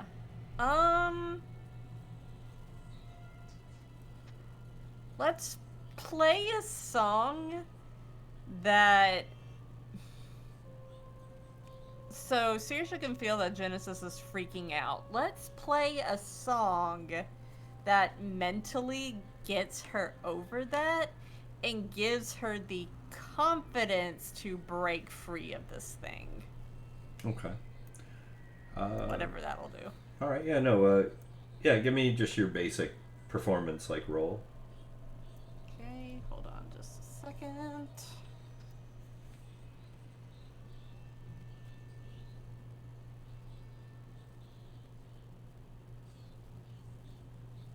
There you go. Nice. Okay. 28. So, you begin to play. Are you playing or singing or both? Let's do both. Okay. So you begin to play and sing, and it's this powerful, just punch in the gut type song, one that you've never heard before, Genesis. And as this sound filters into your ears, you can feel like these tendrils of energy kind of weaving around you, and you guys can actually see this visibly, like a mist forming around Genesis, stemming from Saoirse's lips and the violin. And Genesis, you begin to feel as though you're hearing Flight of the Valkyries for the first time in your life. And suddenly, you're not afraid, you're angry. And based upon the 28 roll, if it's alright with you, Az, Yeah, what up? I'm going to give Genesis a bonus action. Yeah, okay. Just due to being inspired. I mean, if you didn't, I was just going to invade their personal space, and that would be rude. So please let them solve this themselves, so that I don't have to. You're good. Alright, Genesis. You have a bonus action. What would you like to do with it? Is taking a deep breath a free action? Yes. Yeah, I'll let you do that for free. Fueled by my incoming fury, I take a deep breath with the vengeance of 1,000 suns and push whatever this thing is away from me! Please! Don't. Get it out of here! Give me your roll. Get me out of here! This is still con or No, this is your ability roll. So, yes. I Does she keep get a- forgetting. Does she get a bonus or anything? well, she got a whole bonus attack here. So, Fair. you got this, though. You got this. Woo! 23. Woo! So, Big number. So, you guys see Genesis kind of stand up straighter, clench those fists, God. and just push outward with her hands. And an incandescent fist just streaks forward out of her forehead. It punches this thing full on in the sternum. shoving it back out of sight for most of you.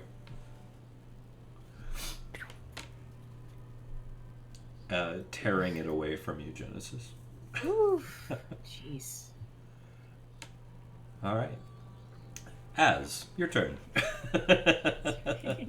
Oh my god. You guys, we really, Shouldn't be here. Yeah. really can't be here. We can't be here. Would you like to do anything, Az?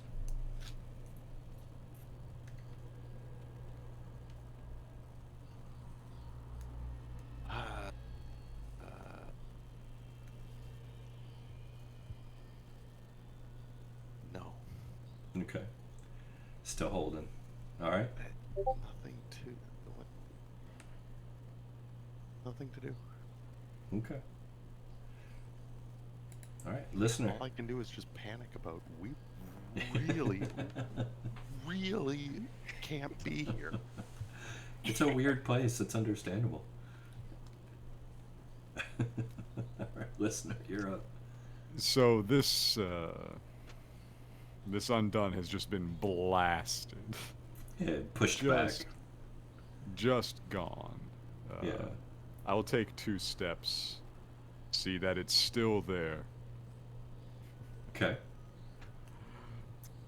And I will stand ready with my blade. Are you holding an action to attack if it gets close? Yes. Okay. That'll work. All right. Wilhelm.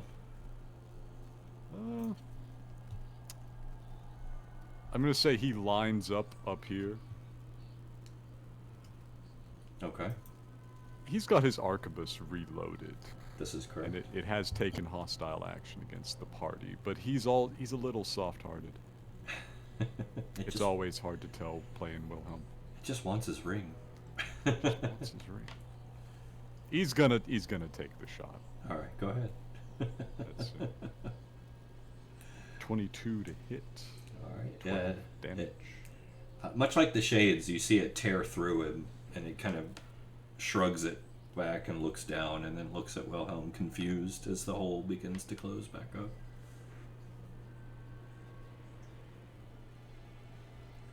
Anything else for Wilhelm? I'm gonna say that's it for him. All right. Uki.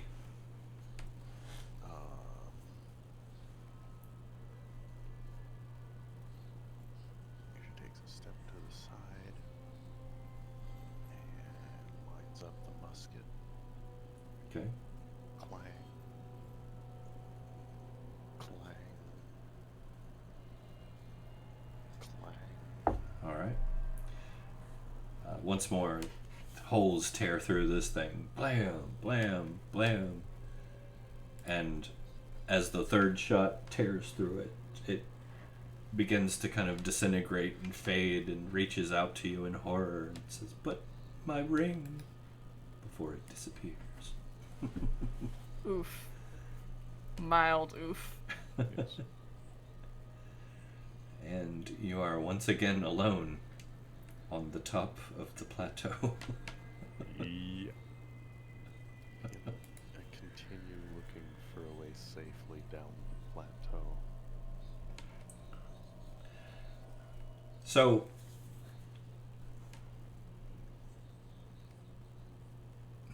Az, You know, no, give me just a basic intelligence check. cool. I'm the best at those. Solid work. Could have been Oh my worse. god, what? What? What? That's awesome. That's awesome. Yeah, no, nothing jumps out at you. What does that look like? What is that even? What? You know what? It looks like Van Warren. Let's. Oh my god. It's something about the elves. It looks like I bet that I could make a way down myself, but I don't. You frail little children. You know what? You Let's wouldn't make it. have fun with this. Let's take this roll and go with some cartoon logic. Because it's so low. Best logic. I don't know what you're talking about. As you're kind of looking around and being like, oh, it's not that far, and you think you could probably just jump down there and be all right. Are you Yeah, I sure? could probably make it this. Yeah, Are go you for it. sure? Oh my I could God. probably. Yeah, I can make this. I take a couple of steps back so This I is can gonna get be a bad. running lead. All right. Easy work. There he goes. Go for it. And I go off the edge. Oh So- no! So, here, come here. It'll be fun. As launches off the ledge, everyone's like, wait, what? Yeah, it's fine. Oh my Look how- God! look how- Wait. Look What? how like high you're jumping just normally. Like And- this takes way more effort back outside. He lands here unscathed, falling at about half speed. It's almost like he just kind of gently hovers down. Your feet hit, little puffs of dust come up. But yeah, you're unharmed. You look back up and see, told you. Oh shit! Come on. What? The rules are very different here indeed. We should, perhaps, stick together. You. Oh Yeah. my God. Same, Visual jump. same, Next. same thing happens for each of you, yeah. You guys are crazy. Cartoon logic saves the day. I guess I tumble down as well. Jeez. All right. Now, Genesis falls like a rock. No, I'm just kidding. That would fit my role. No, you slowly tumble down. No problems at all. Here, I'll bring you down there. Boop. Thank you. Sorry. No, you're good. Once again, everything seems so strange and different. You do see like tattered remains of buildings as you're floating down, kind of in the distance. As of course you see a lot more than everyone. One thing you do notice is every door and window that you see is wide open, as if there is no door there. It's just an open passage. You can kind of see some movement at the outskirts of your vision. As can, at least. What is the architecture like? Dwarven. What period? Old Dwarven. Much like you were seeing down in Underhome. But not quite as wrecked. No, it's all wrecked and old and falling apart, decrepit, and shifting and intangible in moments, and weird. Like I said, the only thing that really stands out is every door and window is actually wide open. There is nothing inhibiting.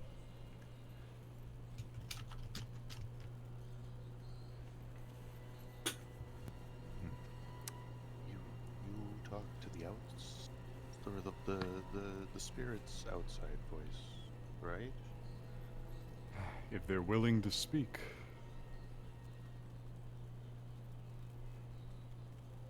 They are needy. In the real world, they are prevented from being a little too demanding, especially of creatures like me.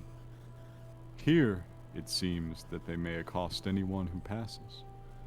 This is unfortunate. Addressing the party in its entirety. Are you familiar with this realm? It is what I peer into every day, but truly, it seems I am not. From the dead side, it seems so unusual. Who and or what might have the power to rip a hole into the life side again?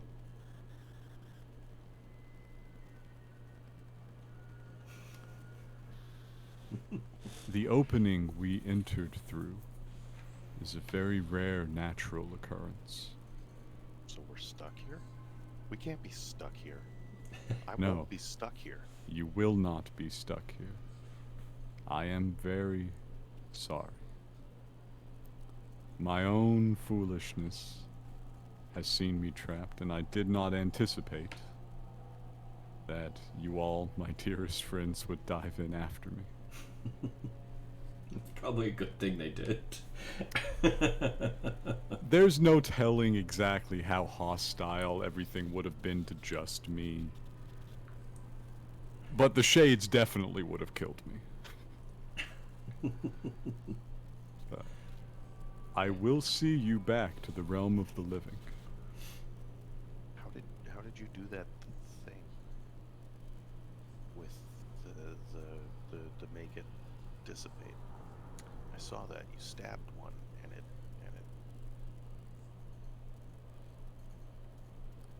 Underneath. Did you drink it? No. No. Underneath the powers of, well, me, I've spoken only to very few others. There is a core, a source, if you will, part of the living that reaches into the realm of the dead. Typically, I just use the power that emanates off of it to converse, to manipulate, to cast my powers into the realm of the dead. I reached down to the source, and I carved a little bit of it off.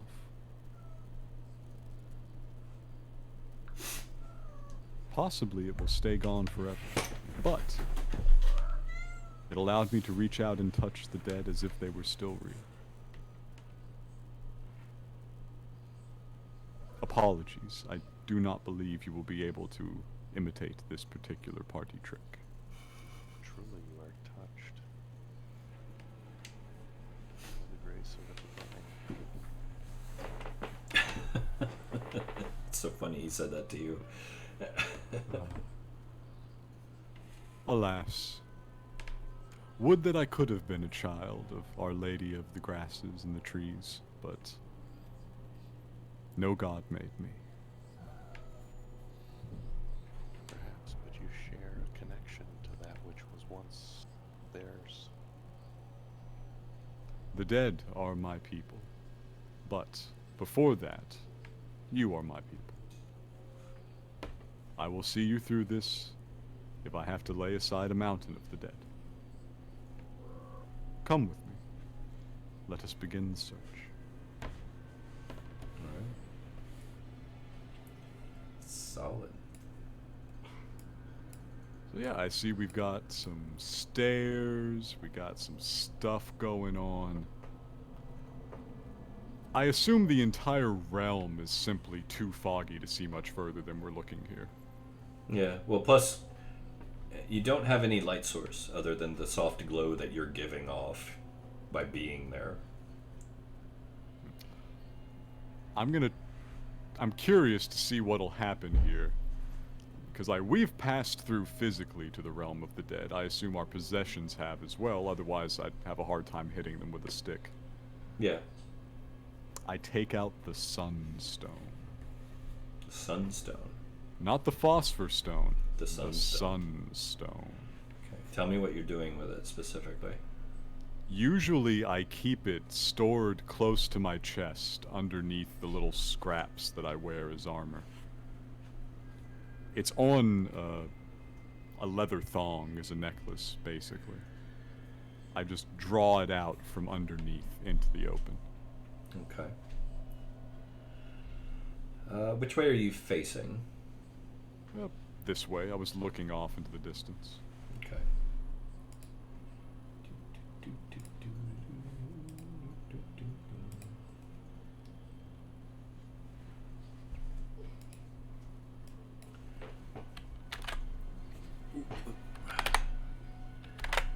It does seem to cut out. Illuminate anything, Yo, Oh my indeed. hello. It does seem to, however, you get the feeling that the stone is being drained. Like the light is not just emanating, but being pulled. Yes. But Yeah. illuminated a good bit. It super did. We are lit up like an absolute beacon right now. Yeah, may end up destroying your sunstone, though. That is acceptable, but attracting the attention of every spirit in the land is not. I would like to hide it away again. Alright. And save that trick for, dire circumstances. There you go. I believe How it. about a less serious light source? Okay.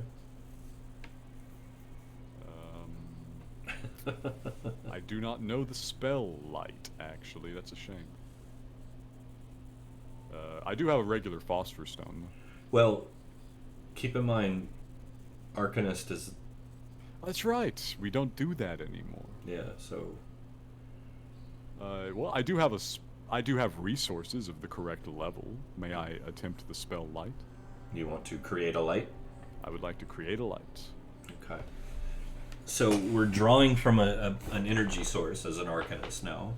Yes, we have to specify an energy source, and I believe Arcanist, it needs to be functionally environmental, right? Generally, environmental, ley lines, magic items. Sympathetic energies. Mm-hmm. Yes. Let me review. Like you can use the rush of water, take that energy and give yourself like a speed boost or something like that. So Yes. maybe find a light source. Well, I have one of those. I just don't want to burn it out or make us too visible. I mean, like in the environment. I think there's literally none, right, Church? There's no visible light sources other than yourselves. But I do have some things that might have some residual magic energy I can draw on here. Okay. What I have, it's gonna be spooky, but I mean, I'm involved with the dead like 4 different ways now, so that's life. I have the curved silver needle that was used to sew shut all of the mouths of the dead on the island where we didn't quite get to meet Phoebe. Interesting. That is interesting. Okay. Alright, you want to use that as a power source? I'm gonna try it. I mean, we're in the realm of the dead, so if there's any place this artifact would hold power, it's here. Alright. Well, let's do the D20 plus int plus proficiency. You got it. I like this. This is interesting. Okay. It's 4s across the board right now. Okay. So 12 points total. Where are you? There you are. So...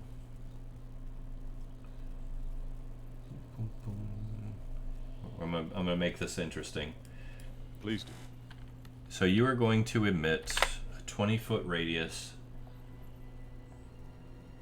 of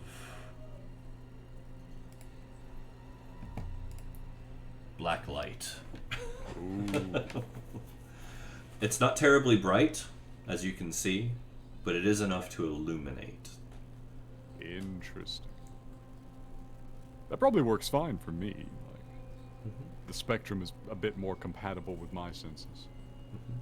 And it is, I'm going to let you shape it however you want. You just tell me what it looks like. Is it a part of you that's glowing? Is it a little orb floating around? Whatever you want it to look like.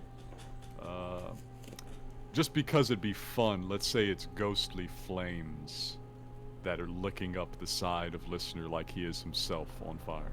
All right. He's become a torch. That sounds like a trick that Bryn would do. Yeah, I like it. All right. Welcome back, Ghinkgo. So yeah, you have the black flames licking around Listener's form, illuminating the area.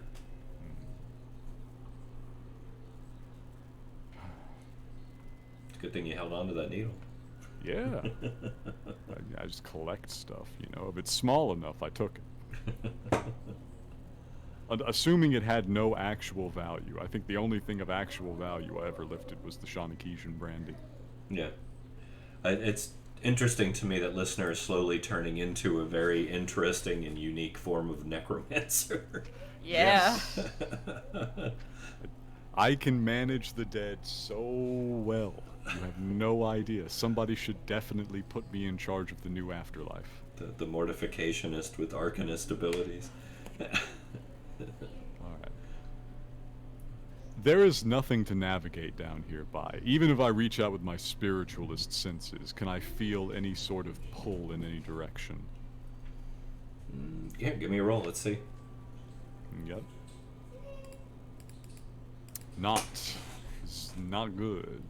No, it's almost like there's just it's everywhere.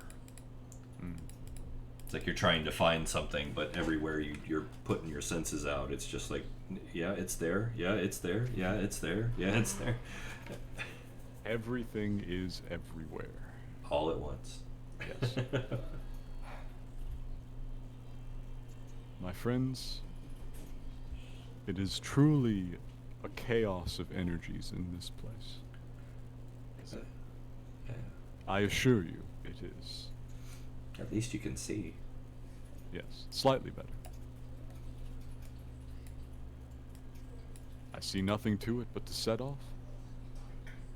I'm going Alright. to start walking down what appears to be some sort of main street or promenade. All right.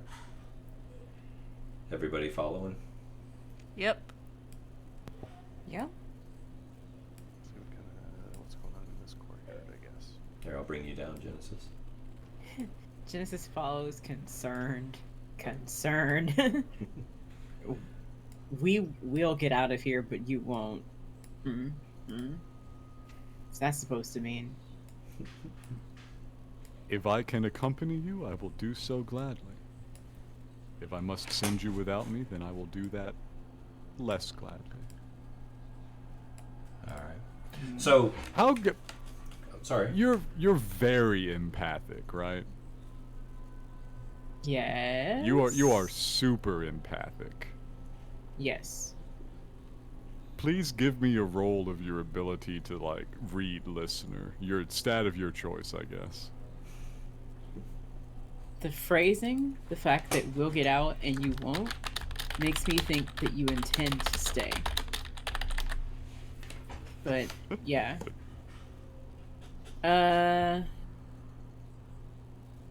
Ability check? Yeah, whatever you feel like. Charisma, perception, empathic ability if you want to use your stats. We're just vibing here. I just want to have some randomness in whether you can read listener or not.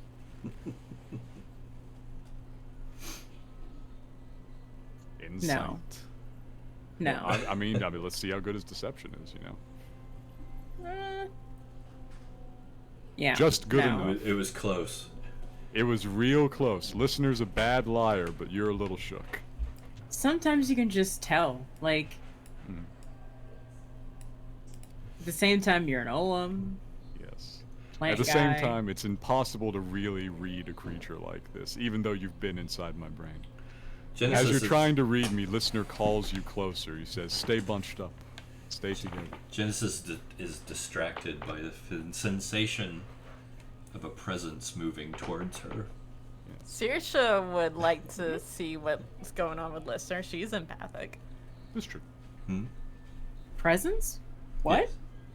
Yes. Huh? A presence. A presence. Insight check, if you don't mind. And yes, she does get advantage, so. Yeah, you always have advantage on those. You heard listener's earlier explanation of what he had done to banish the shade, basically. You suspect that has something to do with it. Do I need to roll for anything for this presence that visits me? You might want to move your token, is what Church is saying. Oh my god. I can't see it again. Hang on. Jeez. Okay. We've moved down. Yep. She bolted. Yeah, just get. I couldn't. Oh my god, it's the map. Okay. Yeah, Saoirse will start to feel concerned at that realization. Realizing that listener is proposing self-sacrifice to get us out of here. I see a Be wisp sad. approaches. Let's see here. The wisp moves past you. Can I Fix- reach out and touch it? Okay, its attention seems to be fixated on Sirsha. That's fair, but I'm a spiritualist. In fact, now a mortificationist. Mm-hmm. If I want a spirit's attention, I can get it. Yeah, what do you want to do? I would like to reach out and simply clasp it on the shoulder, where a shoulder would be if it was a real creature. Okay. What is your intention? My intention is to stop it. I don't wish to harm this creature. This one is basically harmless of itself. It's just very inconvenient for me. All right. Give me a boosted spiritualist roll. You got it. Add a +1 to it.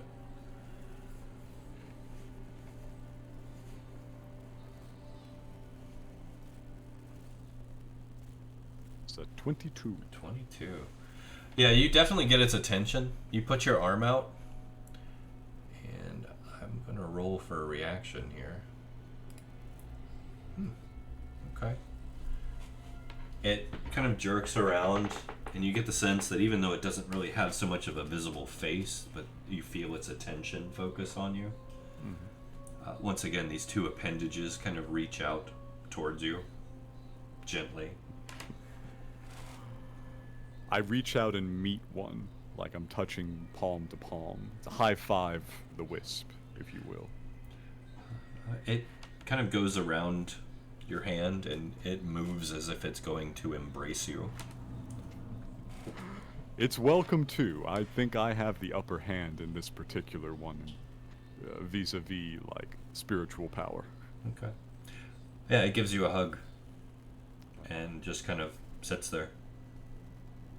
I would like to feed it an emotion, I guess. This should be interesting. I have some sitting around, you know. I've lived a little bit. I've got one in my pocket. I've experienced. Have an emotion. I recognize that these creatures are probably interested in life, and I've lived just enough I can give some away. I like to think that he doesn't actually reach in his pocket and pull out an emotion. He reaches in his pocket and pulls out a Werther's A original. Werther's Werther's original original. butterscotch candy. Raises an eyebrow like, huh? Exactly. I produce exactly one Werther's original butterscotch candy of the satisfaction I felt at freeing the spirit of the dragon. Okay. Here. Go, child. Have this and go. All right. The irony of it. Oh, I'm going. Oh, go, child. Sure. Okay. So you push this sensation into it gently as it's embracing you. You feel the grip around you kind of tighten slightly, and almost as if it's nuzzling into you. And then it just fades.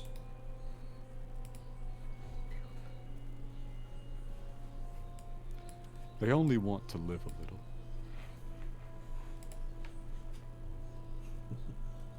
As long as you beat them to the punch, it doesn't even hurt. Mind yourself. You're falling behind.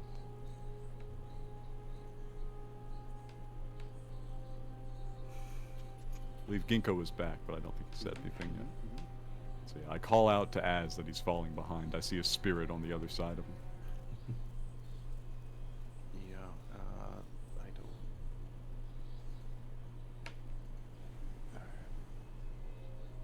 There's nothing down there.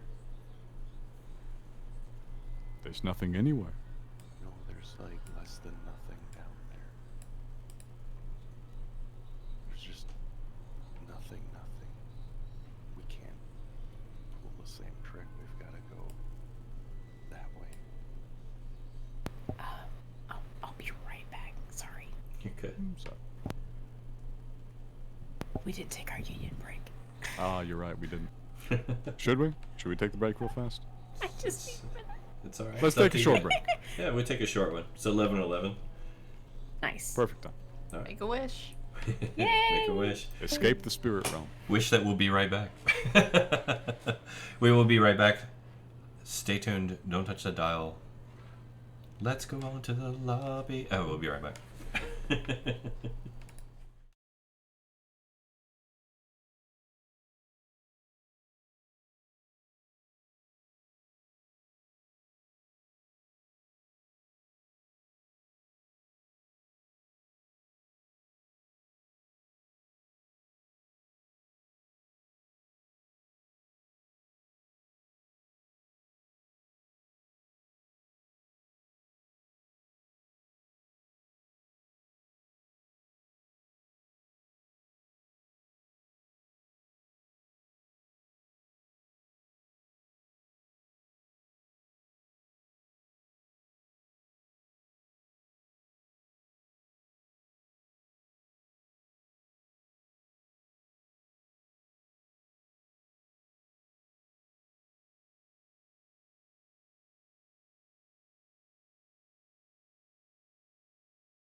we're back. Go ahead. I was saying, as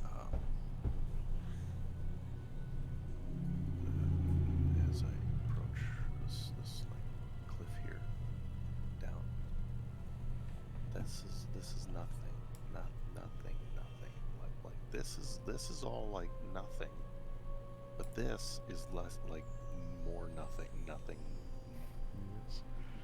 Actually, no, you're absolutely right. It does appear to taper off into just sheer blackness below you. You have to go this way. Then let us. Although there is something to deal with first, and listener draws the sword again. Okay. Uh-oh. Are you attacking? I recognize a shade, right? Yeah, more or less. I think at this point. Yeah, we have seen a lot of shades recently. Alright. Do we want to... Yeah, I'm gonna surprise around him. Alright, well, I will say he's aware of you already. Alright, well then I'm going to strike early. Strike early, strike often. Okay. Well, here, let's do an initiative just to be fair for everyone. I'll put Wilhelm on. This one might roll in your favor.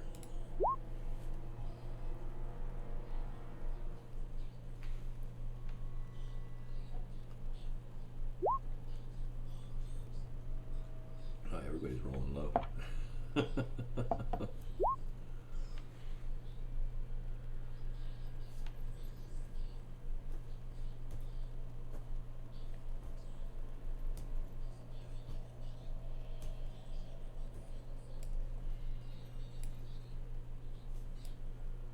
Alright, is that everybody, I think? No.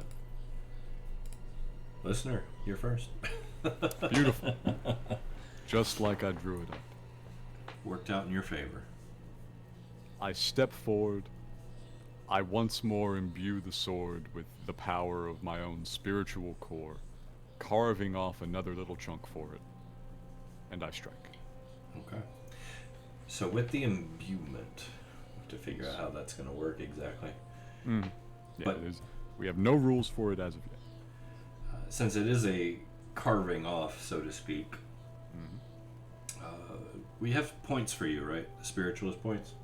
We have established some points. We have not established how many I have, just that I used a lot of them. Alright. Well, let's say just for now you're using points to imbue. Sure. Alright. Go ahead and roll for the attack. You got it. Same as last time. I think you had me do it at advantage with the +1 longsword. Correct. There you are, sir. Alright. Since it's silvered, It is. you tear through it, it screams and tatters into fragments, disappearing. Alright. Is that it for you? Probably. I'm not sure I can actually see the undone coming up behind.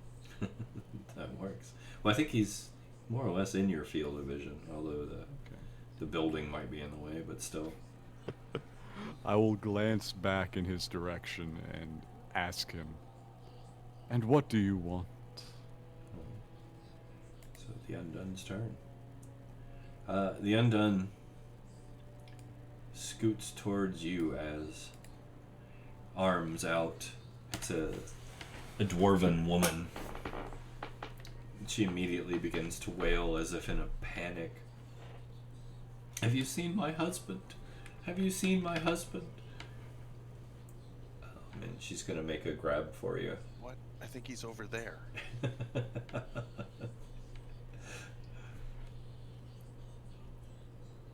Well, here, real quick, what's your AC? Providence ended. Yeah. 19. Okay.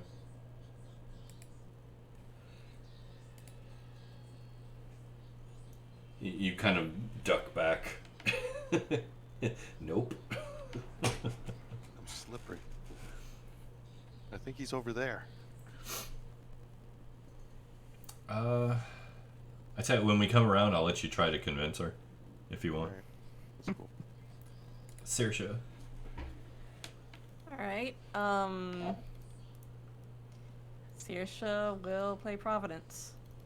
There you go. You got your Providence back. Alright. Uki? Line of sight achieved. Clang, clang. Clang. Oof. Third one might not have gone off. I might have broke her gun again. I'm sorry, Uki. She's so mad now. Here, let me see here. Jams on the second. Quickly drops it on the harness. Quick draws it. Slams one off. For the third. Okay, well, let's see what happens with the fumble real quick. We do love our fumbles. 65.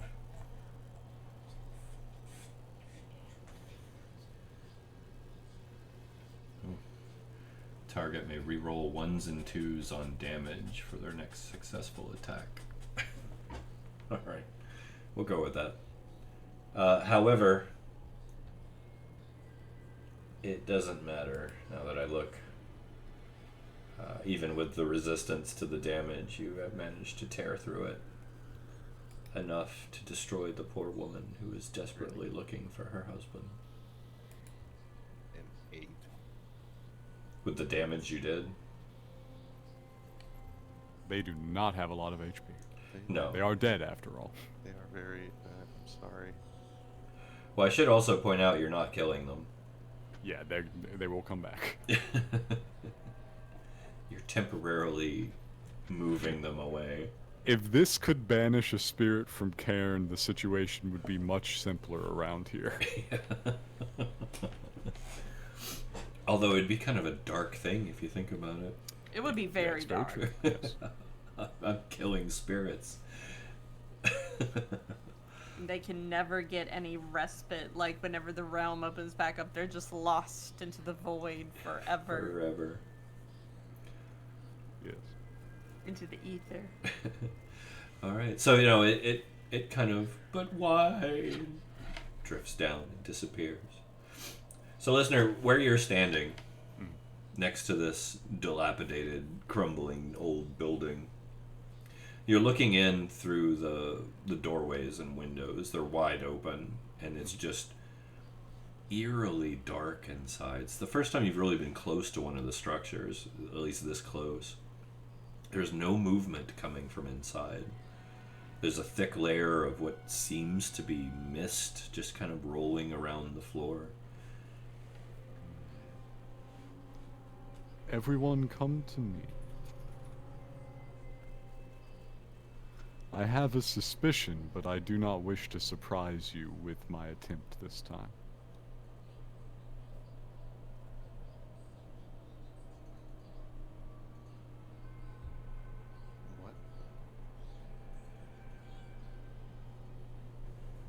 What? Spirits, typically speaking, do not have homes.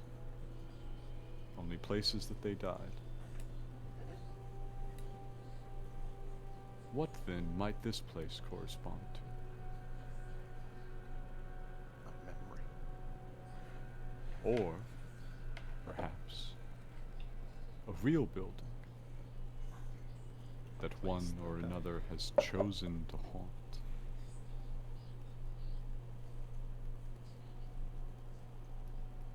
At the very least, it is more welcoming than the abyss. So, with your permission this time, we will try the threshold. Yeah, it looks like the front doors are on this way. They're all open. They're all wide open. Alright, looks like we're trying it. You guys go in? I go right in. Yep. Okay. Anybody else? Everyone? Everyone, hopefully. Alright. So everyone goes in. Nope, sorry, Genesis. There. Are you going into Genesis? Yes. Okay. Uki's gonna take a knee outside real quick, and then tinker with her gun. Okay. Well, it didn't jam. It Oh, okay. it was just a misfire. Just a misfire. Alright, just reloading then. Okay. Back inside. So the first thing you notice upon entering through the threshold is the temperature drops about 10 degrees instantly. So you can feel it. One thing all of you fleshy organics notice, though, is you can't see your breath. You feel like you should, but you can't. The mist along the ground rolls and swirls as you pass through it. These eddies and it seems like they dance away from you as you part the mist along the floor. The floor creaks under your weight. Little bits of dust and rubble kind of fall down occasionally from the ceiling. You can hear them clattering with an uncomfortable reverberation as they land.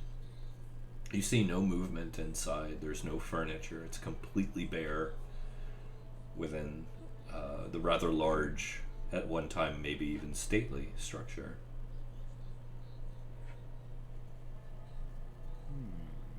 Stately, you said. Yeah, at one time. Is it slightly familiar, just in case I ask? No, it's not Crackstone. All right, that would have been super funny. Take a second shot at the guy after Genesis and Circe slapped him out of his own home. Yeah. Yeah, he might have a slight advantage here. But No, no, that would not be fun, actually. no, it's a different place. All right. What? The walls are bare. The space is bare. Everything is very strange here. Completely barren. You are all welcome to, if you want, make a perception roll. Only if you want. Never I mandatory. always want. Don't let it be said that I've ever railroaded you into making perception rolls. One day you will pull an Odysseus and the Sirens on us, and on that day it'll be super funny. But until then, I will always roll perception. You just never know with me. All right. Let's see. So, listener and Genesis definitely as well. The three of you notice, and it takes you a second too, as you're kind of looking around, meandering about through the room.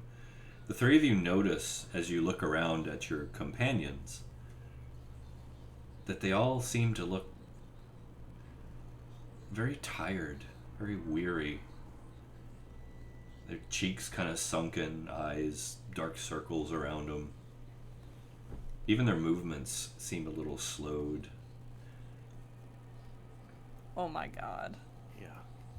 Remember that thing I was saying about we can't be here? You cannot be here indeed.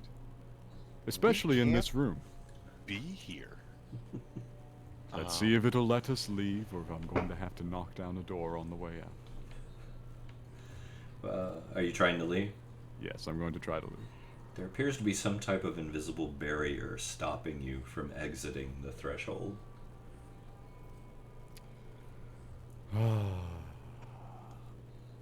I draw the sword. My patience grows very thin, where once it endured for years. I would like to reach out with my spiritualist senses to see if there is an actual inhabitant of the house. Go ahead. Give me your roll, please. Ah, shit. No, you sense nothing but your friends. Okay. I would like to blow the door down, which is to say the invisible barrier. Okay. As what were you saying? Sorry. So, I don't think it's gonna work. But But I just kind of want to see what kind of a connection to the divine pool is around. Oh, Like, there's no connection to the divine pool, like the actual divinity, if that's what you're asking. well, I mean, like, what I know from. Are you gonna try? I just want to. I don't want to. the bad news is I can think of one guy who might still be a power in the land of the dead. You know what? If there's somebody here powerful enough to make a rift back into where we, like, back into the living realm, then I want to meet him. There's one guy. And he might have Although burned he that might bridge. be incorporeal right now, actually. You might have burned that bridge. oh,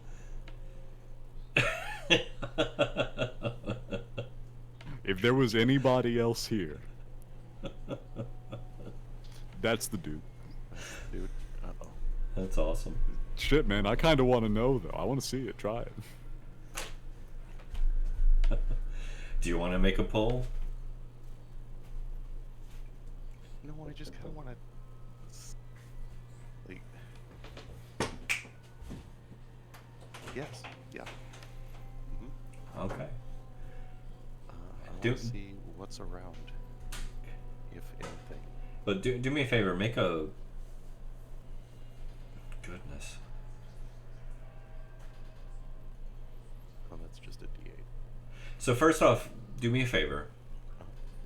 As an artist, tell me what you're doing to draw the power. How are you using your artistic ability to do this? I'm gonna contact juggle, like, some energy in my hand, like Bowie style. Okay. Nice. So moving, trying to just bring energy up to move around and kind of juggle it in your hand, like the glass ball is done it.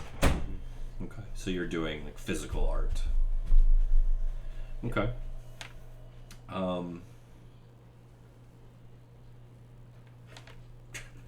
Great. Okay. Roll your artistic ability for me. 18 plus 1.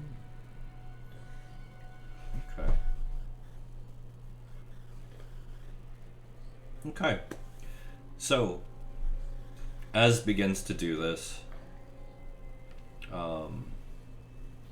You can also feel like a sense of power shifting. You can almost see the orbs that he's moving around in his hand. There's still some translucency there, like it's there but not there, but he seems to be manipulating them. As your brow kind of breaks out in a sweat, even though you're freezing cold in this room, just from the focus, and you feel latched into what you're doing, like you've got that. Anyone who's an artist or a musician or anything or a writer knows this sensation where you just completely lose the rest of the world. You're honed in on what you're doing. As you're doing this, somewhere distant, in a direction you can't really pull, you begin to hear this faint, echoing reverberation of a song in the distance. It seems to be drawing closer. That's beautiful too. It's kind of a sort of like a yearning list. Do you continue?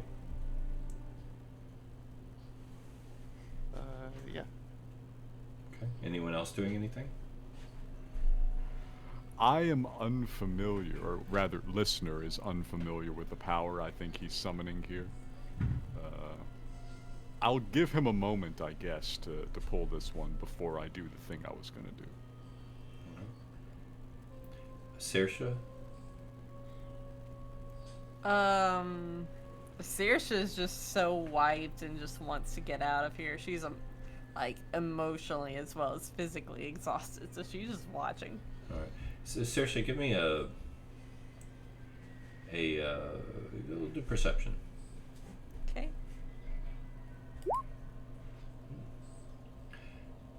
Saoirse, Big. you recognize this song. Oh.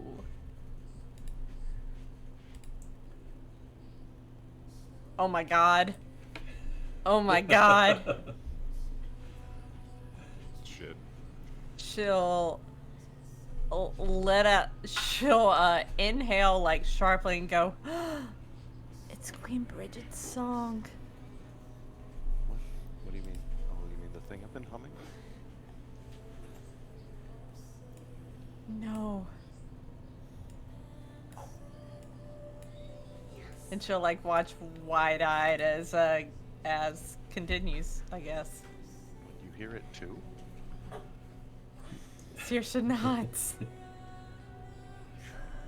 So looking out in the distance, coming into your field of view, you see a dark-haired, beautiful woman stepping into your field of vision, walking towards you very slowly, singing.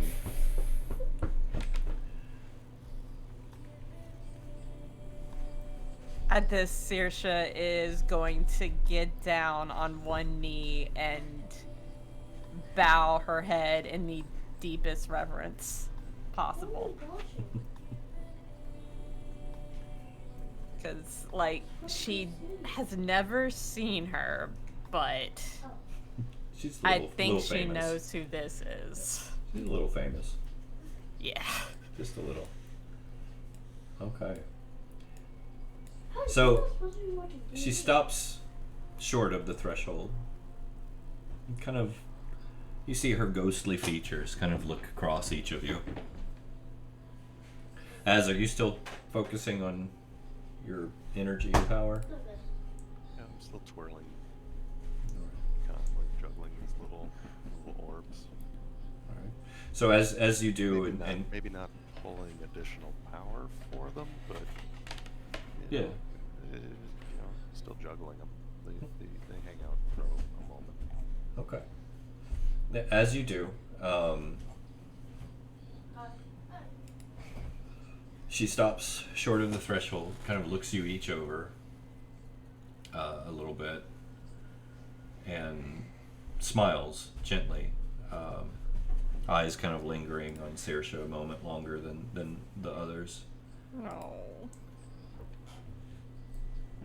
And once again, in a very distant, kind of ghostly voice, she says, the strangest thing happened. An old friend reached out to me and said that you would be here. And that you needed help.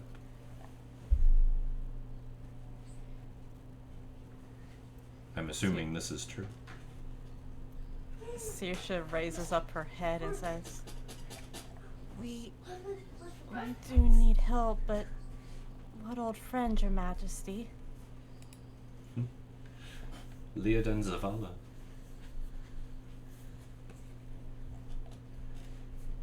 Did Saoirse know this name? Would she know about the conclave from history? I don't know, actually.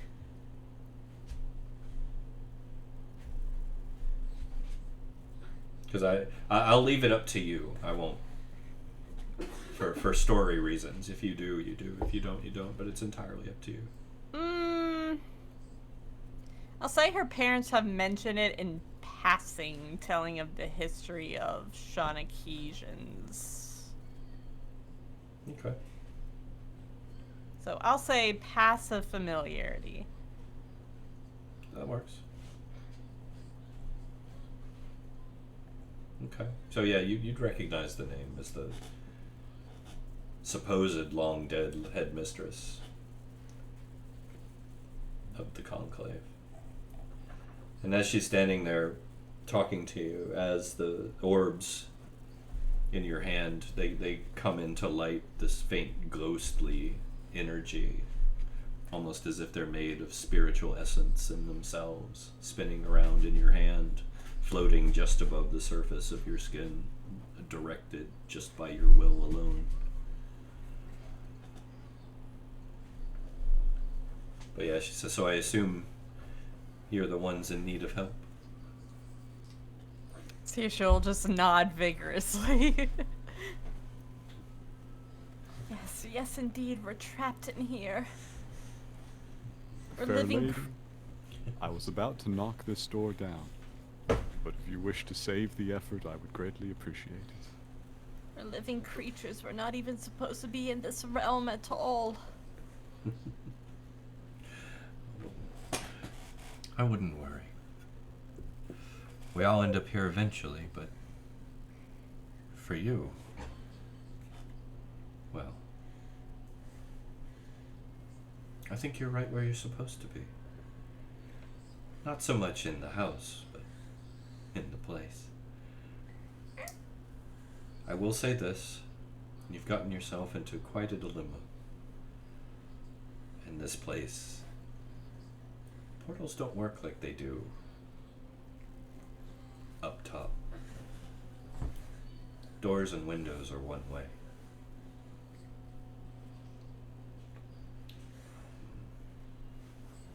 I might be able to help you, though.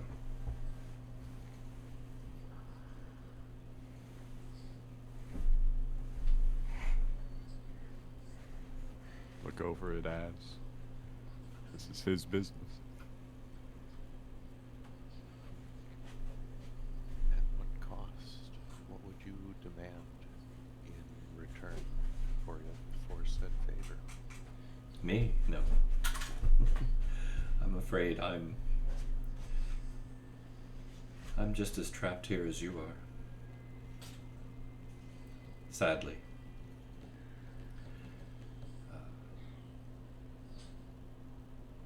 I have a lot of regrets back where you're from, though. But that's neither here nor there. No. The headmistress will have some expectations, I'm sure. But I'll leave that to be settled between you and she. If you accept the help, just be prepared. I'm afraid that this is just the very tip of the mountain that you're starting to climb down. And the road just gets harder from here.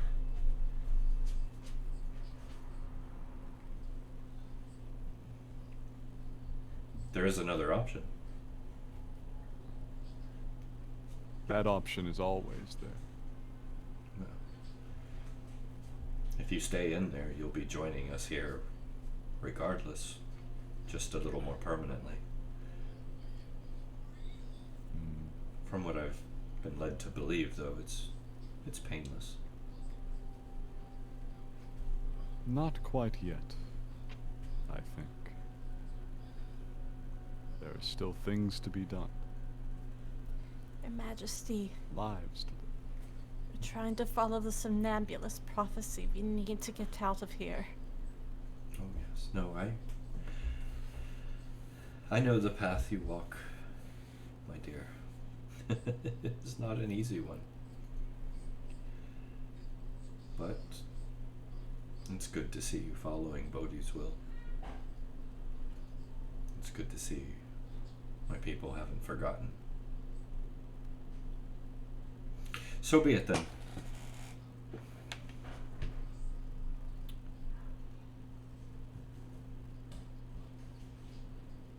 So be it. She reaches a hand through the portal, kind of extended as if welcoming you to take her hand. You want it first, Az, or should I? Saoirse will be reaching out her hand just like immediately. Yep, Saoirse probably would be fast on that. She's face to face with the spirit of Queen Bridget. Saoirse is just like, as terrified as she is, she's equally as starstruck. So, and she's very terrified. So, So she'll take your hand, very gently pull you through. You'll feel the temperature kind of raise as you go through again. And some of the fatigue kind of wash away. She'll smile as she lets go and reach her hand out again. Saoirse will take a very deep and reverent bow towards her. Let's hit it one at a time, everybody. Okay. One at a time.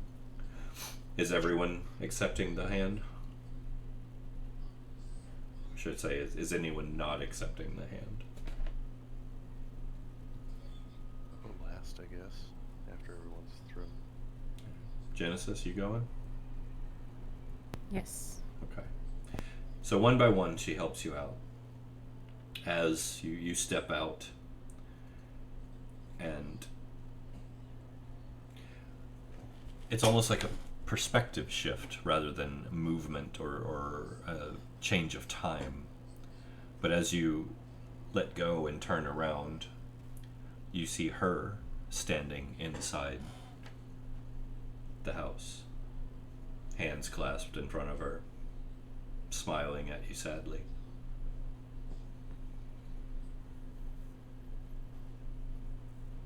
I feel like I've just imprisoned a kind soul so that I could walk free. I've been here a long time.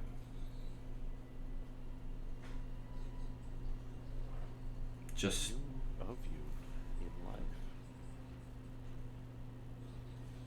It pleases me to see that at least some bit of your memory remains, if only that.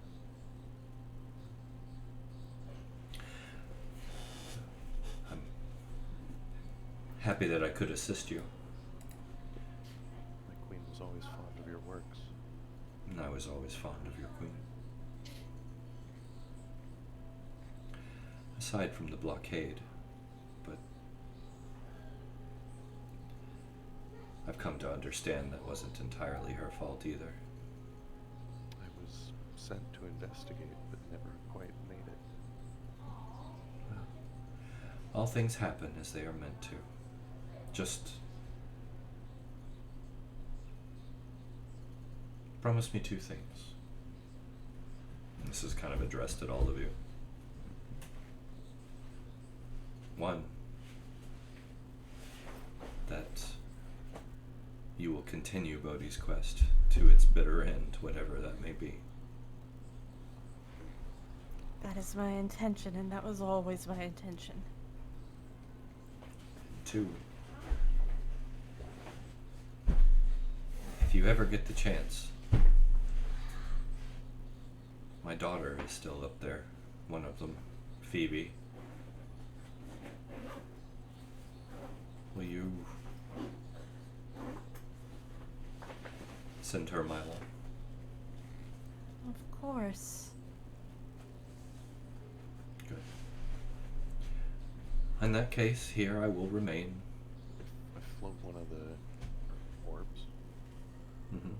over my hand over to her to kind of collect I don't know, but, that feeling of a mother's love Interesting. in that orb, and then I bring it back and solidify it into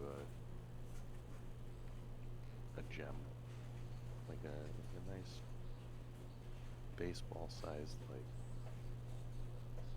orb of would crystal kind of make sense for their power. Sure, sure. All right. One of the joys of the artist is the ability to actually create. So, no, that's good. Okay. I'm not even gonna make you roll because that's an interesting idea, interesting concept. So, she'll drop a tear into the orb, It'll solidify into crystal, go back into your hand. And with that, she says, "Then here I will wait until Bodhi's return." I trust. Saoirse would like to play a song of thanks. Okay. Is it a traditional song? Yes. In that case, Something to express her thank you. she will join you in song. Once again, I won't make you roll to play. It's just as a moment. Yeah, because who wouldn't want to, like... What Shawnekeesian wouldn't want to play music with Queen Bridget? Like, come on. I will say that even as a Shawnekeesian, hearing her sing in person goes so far beyond even what you're used to. Oh, yeah. She's singing like harmonies alone, like two voices, one person, and it joins in with yours just in perfect precision. I will say for the next hour, everyone has a +1 bonus. We'll call it like an inspiration bonus for the song. Neat. But after that, she will say goodbye, good luck, step into the shadows. And But Saoirse will before give she a goes- final bow. Okay. Before she goes, listener will stand there, sword in his hands. He looks a little silly, but he's also, 8 foot tall with a sword. I am now obliged to live. I will be back for you. I will be back for all of the dead. That'll elicit a coy smile from her. The classic coy smile of Queen Bridget. It is not right for so many to be trapped in this place. Bring Bodhi back. We shall try. And if we achieve it, I will have some very sharp words for her. I wish you the best of luck. I know too much of your plight to say farewell. Abide. It will come in time. And once again, she'll nod, smile, fade back into the shadows of the room. And you will once again be left in the lone, cold, dark quiet. But I think there will be a good spot to cut for the night. I'm with y'all now. Yeah. As we start walking away from the building, like as we end and kind of fade to black, Yeah. a hand Saoirse the crystal tear. Filled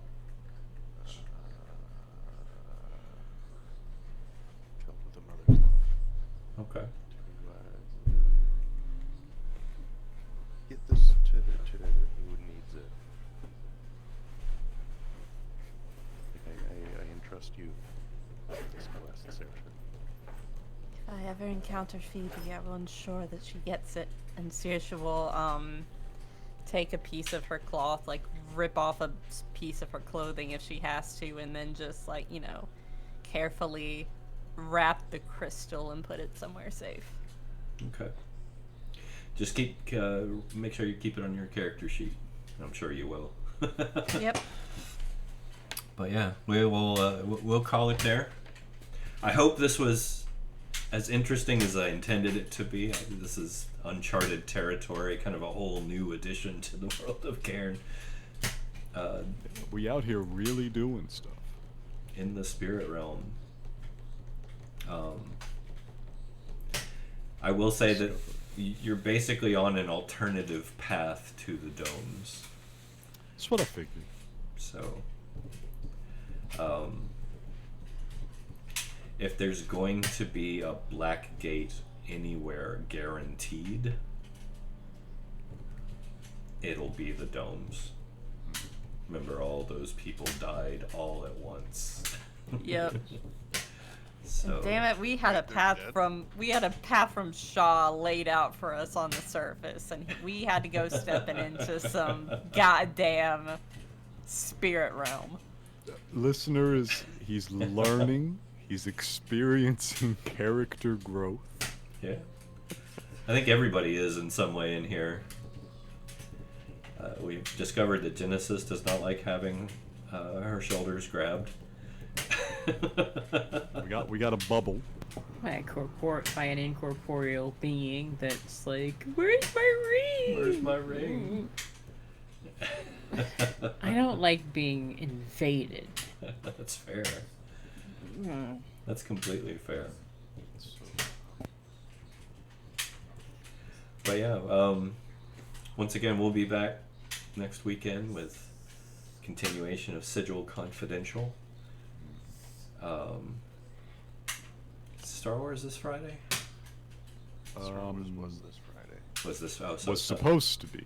supposed to be. We'll get back on track with that eventually. We will keep everyone posted. If you're in the Discord, watch the channel Yes. for agreements on when we can get the next one in, when Chance is free of his terrible business. This is true. And remember to always check the Discord, because we do have some big announcements and some big news coming in. We have some new games coming up, new one-shots that we'll be recruiting for.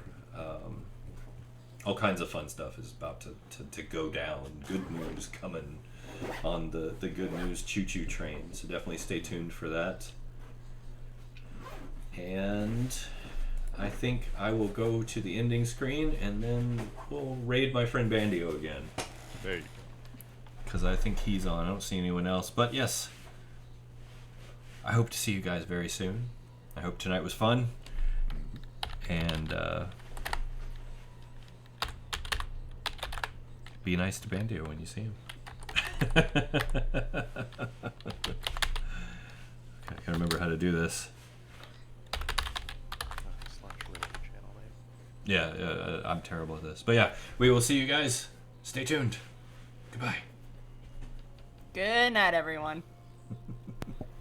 Good night. Nice.